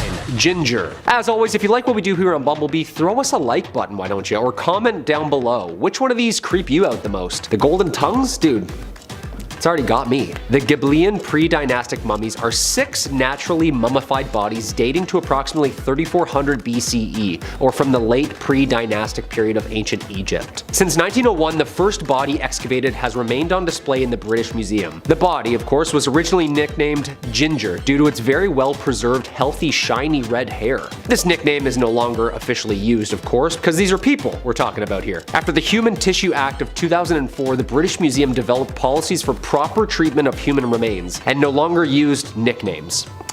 Yeah, that would have been nice, wouldn't it? Just finding bones making jokes. Ah yes, look, Limbs McGee. I'll write that down. And here is the official. These 6 were excavated at the end of the 19th century by Wallace Budge and are the first complete, fully intact pre-dynastic bodies ever discovered to this day. Spooky. Number 8 is about the Ramessid Cemetery. So in April of 2023, the joint Dutch-Italian archaeological mission of the Saqqara archaeological site discovered the tomb of a person called Banhishia from the Ramessid period, the chief servant of the tomb of Aten. Alongside his tomb was the discovery of 4 small chapels, reinforcing the previous theories that suggest the reuse of the space between the tombs of the 18th dynasty in later eras and the constructions of tombs and chapels in that area during the Ramessid period of Egypt. The cemetery is a self-contained temple, having its own entrance and inner courtyard, as well as an underground burial chamber. Oddly, 2 out of those 4 chapels I mentioned were in dedication of a person that they don't recognize called Yo-Yo. Endless inscriptions and scenes on the walls are distinguished by their accuracy and quality of detail. One in particular shows a scene of funerary procession of Yo-Yo in the process of reviving his mummy again in the hereafter to live in the afterlife as a god, in addition to a scene depicting the cow goddess Hathor and a boat of the god Sekhara, the god of the underworld. Inside the tomb, the mission found a stela picturing of Banhasi and his wife Baya, the singer of Amun, before a table of sacrifice and several drawings of priests and animals. While some have warriors, others have the terracotta inscriptions, which is number 7. The Egyptian Ministry of Tourism and Antiquities announced another discovery in Saqqara, March 17th, 2022. As the title of the video reveals, it's very obviously tombs, specifically 5 of them. All burials date to either Old Kingdom or the first transition/intermediate period, roughly 4,700 to 4,000 years ago. All belong to top officials and dignitaries from respective time periods and are in good state of preservation. Iri, one of the top nobles of the court, had a well-defined pathway leading to his burial room, with the walls adorned with engraved pictures of many funeral scenes painted in bright terracotta and sandstone. Artistically, the colors of the paintings are considered royal colors by officials. Grave number 2 belonged to the wife of a man named Yart. Meanwhile, grave number 3 belonged to a person named Babi Farahafe, who used to occupy several important court positions, namely supervisor of the Great House, the chanting priest, and the cleaner of the house. The 5th cemetery is a man called Hanu, had many titles such as the mayor, and the 6th grave, however, is the most interesting of them as it has the archaeologist a little giddy. A woman called Betty, who is responsible for the king's makeup, appearance, and dressing, and was buried with tons of her cosmetic tools. Allegedly, she is also a priestess of Hathor, who's the goddess of love, love, beauty, music, fertility, and pleasure. You want to hear something crazy? Number 6 is how they cracked open a tomb and found 100 sealed coffins. It was announced on the 14th of November 2020. It's the largest find of that year. It's 100 sealed coffins and over 40 statues alongside hundreds of mixed artifacts. Naturally, they're discovered at the Saqqara necropolis, and carbon dating tells us that the items date back to the Ptolemaic dynasty that ruled Egypt for some 300 years from about 320 BC to 30 BC and the late period. The coffins were found inside a burial shaft that had not been opened at all for 2,500 years. The preliminary studies revealed quickly that most of these coffins belonged to 26th dynasty priests, top officials, and elites. A number of wooden statues and colored gilded masks were also found, all in really great condition,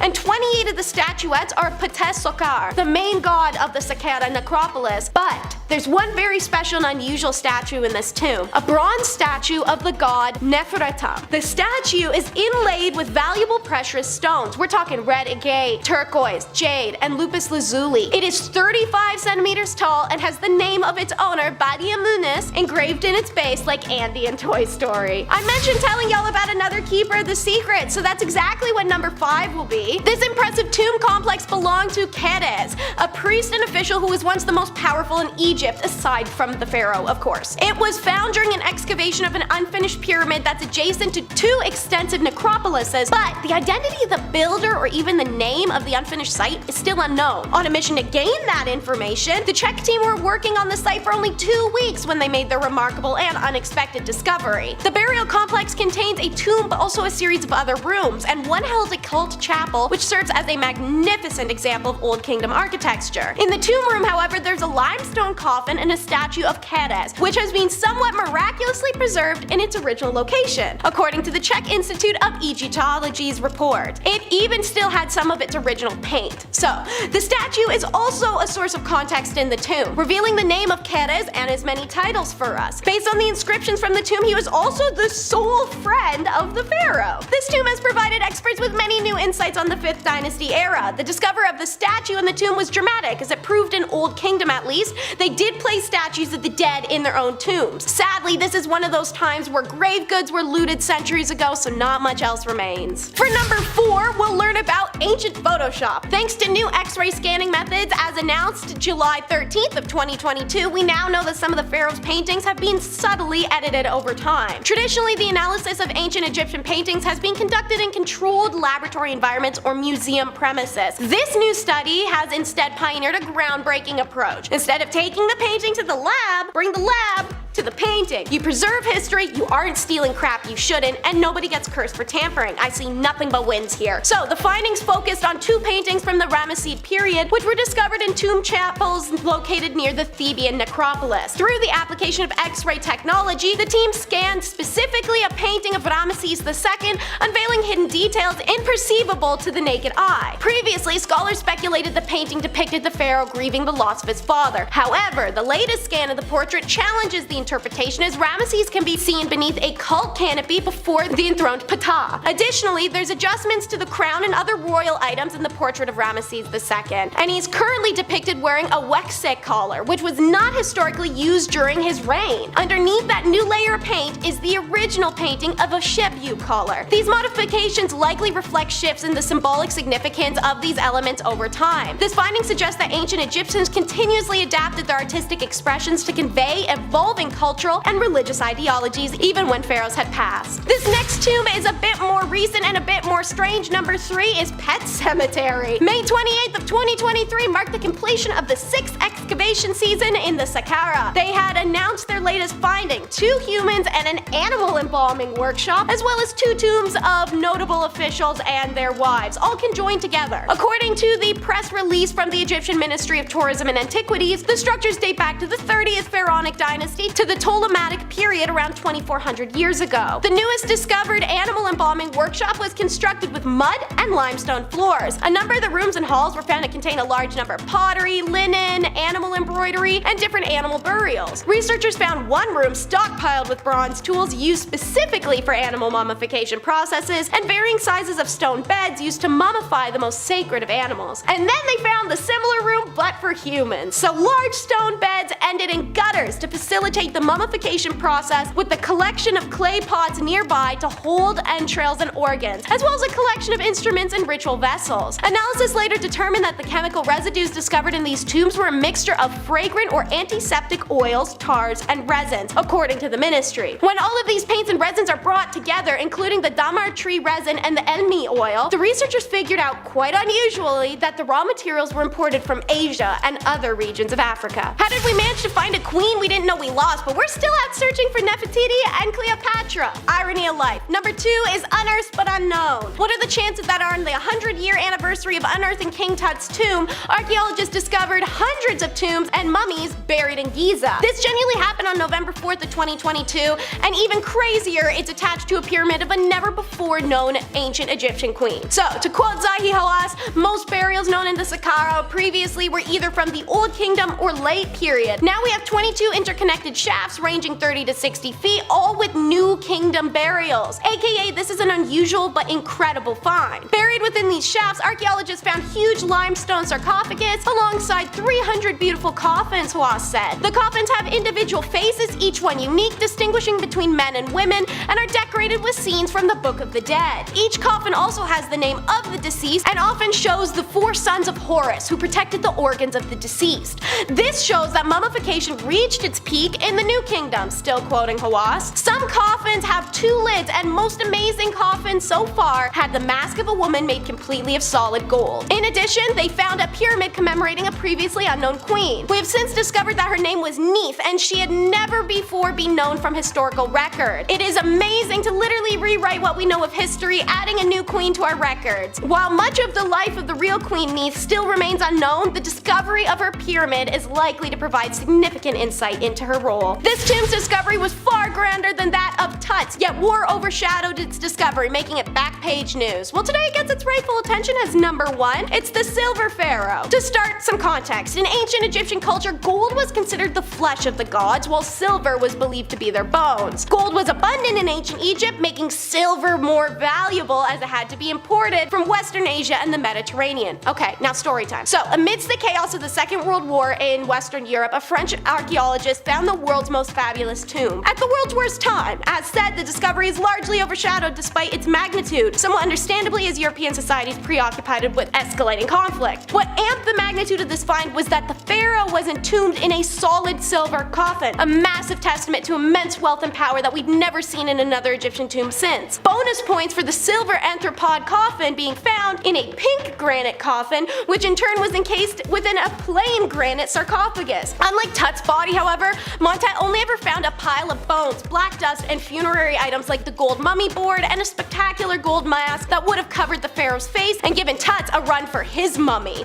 Get it? This loss sadly was from groundwater seeping in through to the mummy, and most of the wooden items entombed also deteriorated over time. Nonetheless, Montet was able to recover several non-perishable items such as canopic jars and shabatis, along with precious objects inside the sarcophagus, treasures that rival Tut's in their worth. When considering the wealth of the objects found in Susin's tomb, along with the duration of his reign, it appears that a reassessment of the situation in Egypt during the 3rd intermediate period, or at least during the reign of Sunised, the Silver Pharaoh, is long overdue. Number 10. Snake eyes. Well, not exactly snake eyes, but after extended use of belladonna drops in the eyes, you would probably wish that a snake bit you in the eyes. Belladonna is poisonous. It's a no-cal zone, red flag. But yet it was still used by Egyptian royalty. Basically, the drops of poison would dilate your pupils, and that would be considered to be beautiful. For some reason, I guess. Okay. Extended use of the drops had terrible side effects for the user, blindness being one of them. You gotta remember, folks in this time have no social security, and the best doctors can do for you is tell you to go take a bath in crocodile dung. And to pray to the gods for more, I guess. Sure, okay. So to avoid that tragedy, go for the natural look and avoid the eye drops. You'll thank me later. Number 9. More eye stuff. Thought I was done with the eye stuff? Well, guess again, amigo. I ain't done yet. I've got lots more to say about that. Okay, maybe a little. Eyeshadow and eye color. Some ladies today would say no special outfit is complete without it, and honestly, I have to agree, ladies. Sometimes y'all do some stuff with your eyes that makes me say, damn, you look good. Damn, you look good. However, some ladies might be cautious to slap some color on their face if they knew the origins of the product. As for the royalty of Egypt, eye makeup was in. Seemed to be a trend. However, they weren't so cautious of where their makeup got its origins. Egyptian eye glitter had two key ingredients: applicable powder and bugs. Yeah. You know the super colorful ones that are like really big and you wouldn't want to be around? Yeah, those, beetles, scarabs, and pretty much anything you can find. They would then crush them into a heavenly pulp and smear it all over their royal faces. I have issues with spiders and wasps as it is.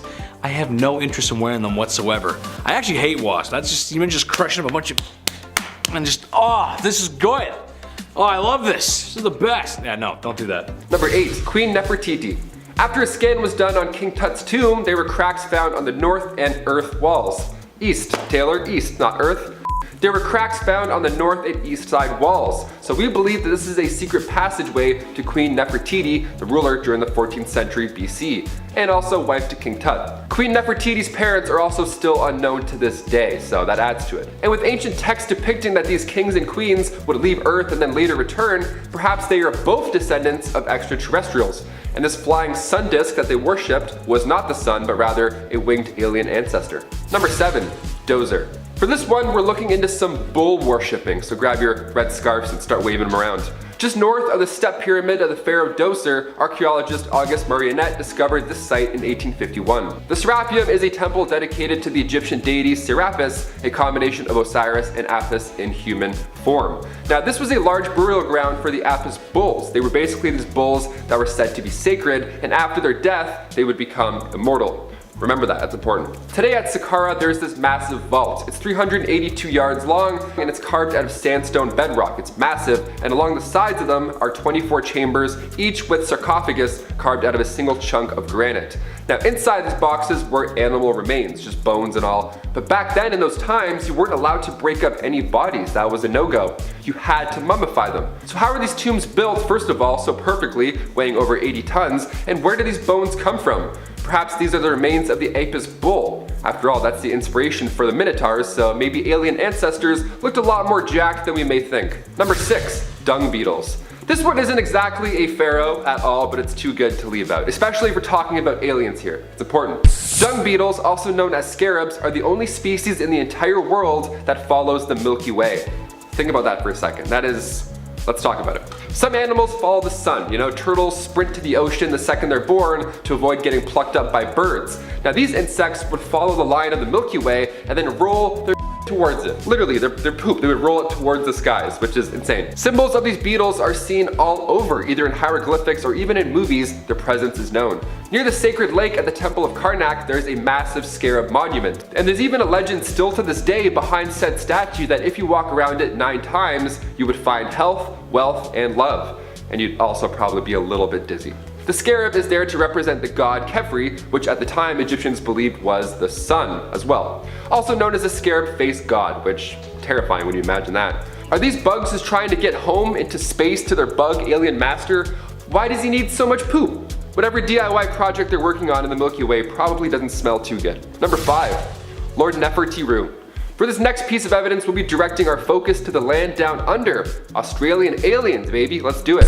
In the Brisbane Water National Park, to be specific. Egyptian hieroglyphs educate us on our past. There's still so much we don't know, but it's fun to find UFO-looking objects within them. It's fun to speculate, as we are right now. But when Egyptian texts appear around the world in the middle of nowhere, those UFO hieroglyphs get a bit more concerning. Like the Gosford glyphs, for example. Discovered in the 1970s at Karyong, there's around 300 engravings spread over 2 sandstone walls. The hieroglyphs are strikingly similar to that of Egypt's. There's birds, even the markings of a scarab, which are those Milky Way poop pushers that I just talked about earlier. Egyptologist Raymond Johnson believes that this is the burial site of Egyptian royal family member Lord Nefertiti, who met his fate around 2600 BC BC, with some panels telling the story of two prince brothers who came from Egypt and subsequently became shipwrecked. But other panels get into the extraterrestrial goodness. Some of these Gosford glyphs have UFO shapes, with scarabs, birds, and sun symbols popping up as well. Maybe we did have alien aid when it came to laying these royal family members to rest. Number 4. Usercaf. Remember earlier when I was talking about those extremely heavy granite coffins? Well, the Sun Temple in Egypt may give us more alien clues as to their purpose. Discovered in 1842, this was the base of a giant monument that apparently used to stand over 150 feet tall. Built by the pharaoh Userkaf, founder of the 5th dynasty of Egypt, the temple translates to stronghold of Ra. Ra being the sun god. This temple at Abu Ghraib was home to one of the world's largest monoliths, and its purpose may blow your mind. This obelisk was built out of granite. Now they made things out of granite back then because it contained quartz. Quartz, due to piezoelectricity, was able to convert the Earth's vibrations into energy. Nikola Tesla did something similar. He figured out standing waves, which was the ability to pass energy through the air. Perhaps these granite monoliths were used to teleport people or goods. That would explain the last point about those Australian glyphs. To be fair, I have zero idea how Bluetooth works either. Alien airdropped in Egypt. I'm here for this theory. Number 3. Khufu. In order to become a god in the afterlife, these kings would build massive temples or pyramids. The Giza pyramids were built over 4,500 years ago, and to this day, they draw in about 15 million visitors a year. Pharaoh Khufu's is the largest pyramid in Giza, and it was the first pyramid that they started to build, obviously taking the longest. Reaching up to 147 meters high, it took 2.3 million rocks to create this landmark, and its alignment with Orion's belt gives it an extraterrestrial vibe. And with Tesla CEO Elon Musk tweeting aliens built the pyramids, obvi, we now have to ask, just how did thousands of workers achieve this? The placement of the pyramid is also unique as well. It's aligned perfectly with the cardinal directions, north, south, east, and west. That much accuracy back then with the stars and the earth and the heavens, they must have gotten help from alien friends, or else they had the world's biggest protractor. Number 2. King Tut. Only a few years after King Tut's tomb was discovered in the Valley of the Kings, archaeologist Howard Carter found 2 daggers that were buried with said king.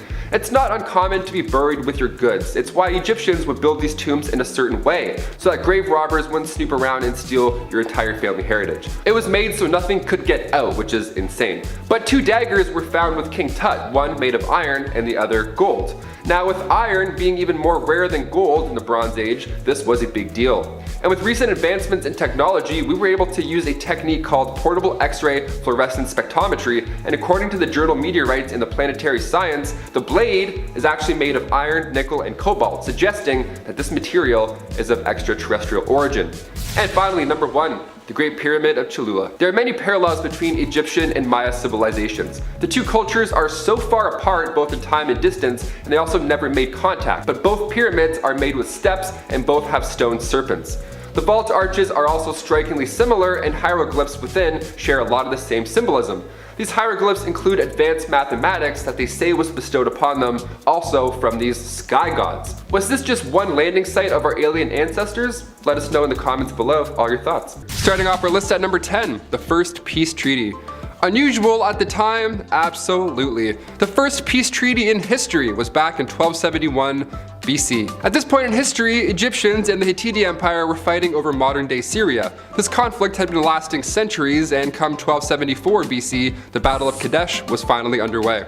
Tons of bloodshed, no clear victor in sight. What's left to do now at this point? Ramses II and King Hattusili III both negotiated a peace treaty where both sides would aid each other if a third party decided to get involved. A copy of the treaty can be found right now in New York above the entrance to the United Nations Security Council chamber. It's also in the Guinness Book of World Records as the oldest peace treaty ever. That's how you know it's official. Our man Guinness confirms it. Boom, that's how you know. Moving on. Number 9, game night. I love board games, and honestly, that includes Monopoly. I have the patience for it every now and then, you know? Pass and go, I'm like, okay, I'll pay the tax. I'm respecting this game so far. But ancient Egyptians, turns out they also loved board games. Dogs and Jackals, Mehen, Senet, and 20 Squares. Those are some popular games. Mehen was played during the pre-dynastic period, around 2500 BC, and the goal here was to reach the center of the spiral. The board was a coiled snake almost. Senet was the most popular game. Kings and queens alike would play this one. Senet had a long board with 30 squares painted on it. Of course, the rules are still unknown, heavily debated, just like Monopoly today. I'm like, is it 200 or 100? Are we sure? But now we have some ideas how Egyptians played Senate. There were 3 rows of 10 squares, the last 5 were always decorated. Now it's assumed this game was themed on the afterlife. Plus King Tut was buried with one of these boards, so that's definitely something to do with it. And there's also some paintings of Queen Nefertiti playing Senate, so you know it was addictive. It looks a lot like chess. Imagine playing a pharaoh in chess. My palms are already so sweaty.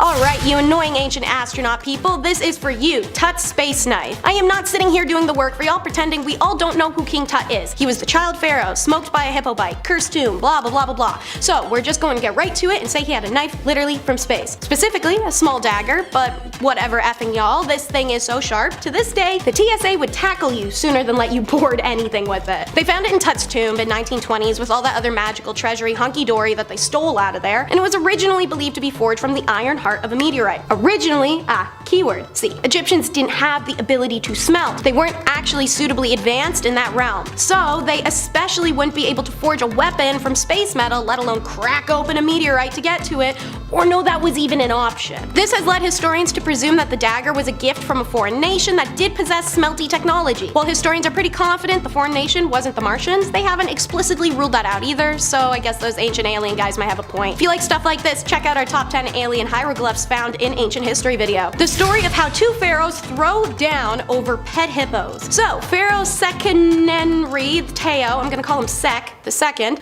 kept a pool full of pet hippopotamuses, letting his massive pets splash and play all day. Obviously, you don't get close because these are blind rage death animal machines, but this guy loved his hippos so much he could kill for them. He was willing to die for them. In fact, he literally did just that. This is back when Egypt was divided, and the most powerful Egyptian kingdom was called Hyksos, which was ruled by Pharaoh Apapi. Being a lesser king, Sek was required to pay tributes to Apapi out of respect. He could handle the humiliation of living under the tyranny of another man, RIP fragile male ego, but as long as Apapi didn't rub it in or act like an ass about it. So that's exactly what Apapi did. He went right for the sore spot by telling Sek to get rid of his hippos. Apparently, they were too loud and Apapi couldn't sleep at night in his own house that was 750 kilometers away. Yeah, no. Sek says, hey, I can handle you bullying me constantly, but leave the hippos out of this. And he would not tolerate any further insults to his hippos. This, he declared, was grounds for war. That's what they did. Sek even died in combat, fighting for his right to a hippo pool. The war didn't end when he died, however. His son kept it going. 2 generations of kings fought for a hippo pool,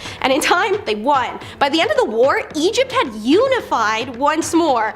All because of one man's love for his hippos. And speaking of, after that unification happened, it paved the way for the royal trendsetter Narmer. Because before our boy Narmer came along, the red crown of Lower Egypt and the white crown of Upper Egypt were worn by the pre-dynastic kings. Narmer was famously the first king to be portrayed wearing both crowns, symbolizing that union. This would later be replaced with the striped crown, a continuous representation of union called a nemesis. Adorning the top was the uraeus, an upright cobra that symbolized the ancient Egyptian goddess Wadjet, meaning the pharaoh was ready to strike his enemies with deadly venom. Trendsetter Narmer doesn't stop at crowns. He's the first ruler to portray themselves in a royal beard, which every Egyptian pharaoh wore afterwards, whether man or woman. Then there's Narmer's implementation of an official who has the most important task of carrying the pharaoh's magic sandals. Egyptian pharaoh's sandals were the only piece of clothing that separated them from the land of Egypt and rightfully symbolized the union between the heavenly god world and the earthly human world. King Tut's sandals were famously inscribed with pictures of his enemies,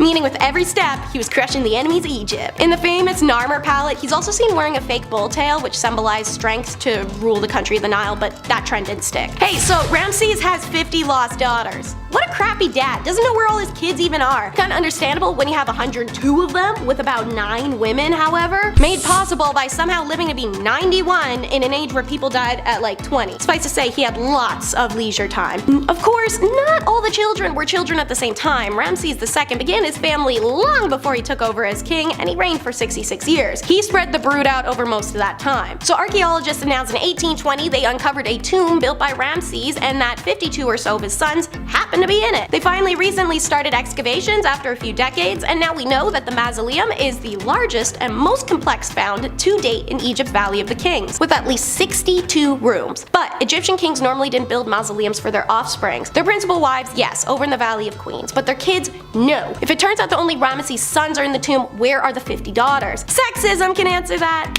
Males were regarded as potential heirs to the throne, and the princesses were not, so they weren't held in high esteem and didn't get a fancy resting place. Doesn't mean they didn't have value. Ramesses designated at least 3 of his daughters as princess queens. Woo! No? No, oh no, what that suggests isn't pretty. But what isn't known is whether or not they were actually married to him and, producing, or if the title was a way of honoring selected daughters from tertiary wives. Historians, however, are pretty confident on which one it is. This would be the end of the story, but for a single question. Why would a latex protection manufacturer name its product for a man who had 102 kids? Are you choosing cats or your empire? In Egypt, the penalty for killing a cat was death. This wasn't just a law against cruelty to animals or sadistic Friday the 13th butchery. All you had to do was accidentally run over a cat with your chariot and you're done. This is mostly due to the animal being closely linked with the cat-headed goddess of warfare and balls of twine, Bastet. They were also revered for the role they played in protecting food stores and homes from disease by killing pests like snakes and rats. Basically, pharaohs coined the 3 laws of robotics a millennia before Asimov and used them to protect the thing that poops under the stairs. And don't think there are exceptions. One writer, Diodorus Siculus, even recorded that the king of Egypt himself personally tried to intervene and save a Roman man who'd accidentally killed a cat. His people did not give a single F, however, ignored the ruler, showed no mercy, caring literally -1,000 if it meant risking war with Rome. They formed a mob, hung him, and left his body in the streets while the pharaoh sent a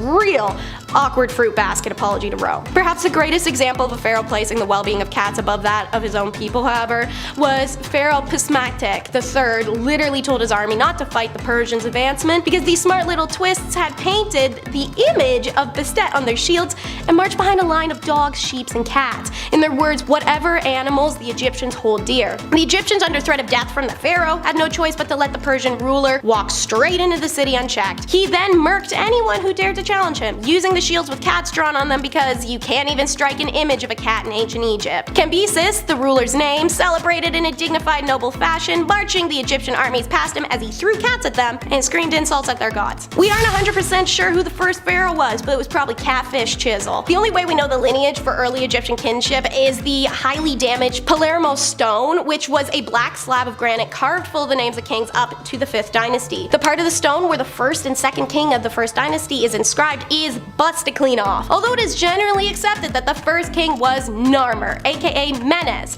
The 2nd one was Aha, even without enough evidence to prove beyond a doubt. I can't get past the Aha thing. The name of Narmer is composed to 2 ideograms, the catfish reading as Nar and the chisel reading as Mur. The location of Narmer's body has eluded archaeologists for 2 centuries now. The first Egyptian pharaohs used to build a type of tomb called a mabasta, and they did so until the 3rd dynasty when they started busting out pyramids. It's theorized Narmer is in one of those. But then Egyptologists have discovered a large field of pre-dynastic and early dynastic royal tombs in Kab, and Narmer's name is identified in an inscription found. However, this is Egypt. The site had suffered disturbances, tomb robbing, and disrest for the past 5,000 years, making it impossible to know which one of the bodies is the precise tomb of Narmer. To this day, archaeologists and Egyptologists disagree on whether Narmer was buried at Saqqara or Kab, and in the end, his cause of death isn't even fully known. Just that of a philosopher, Mantheo, saying the reign of Narmer ends when he was carried off by a hippopotamus and perished. And last but not least, believe my eyes, even though it may be a lie. Who knows? I don't, but I love a good rhyme. While it was likely a disease genetically inherited in his DNA, the official Egyptian story is that Pharaoh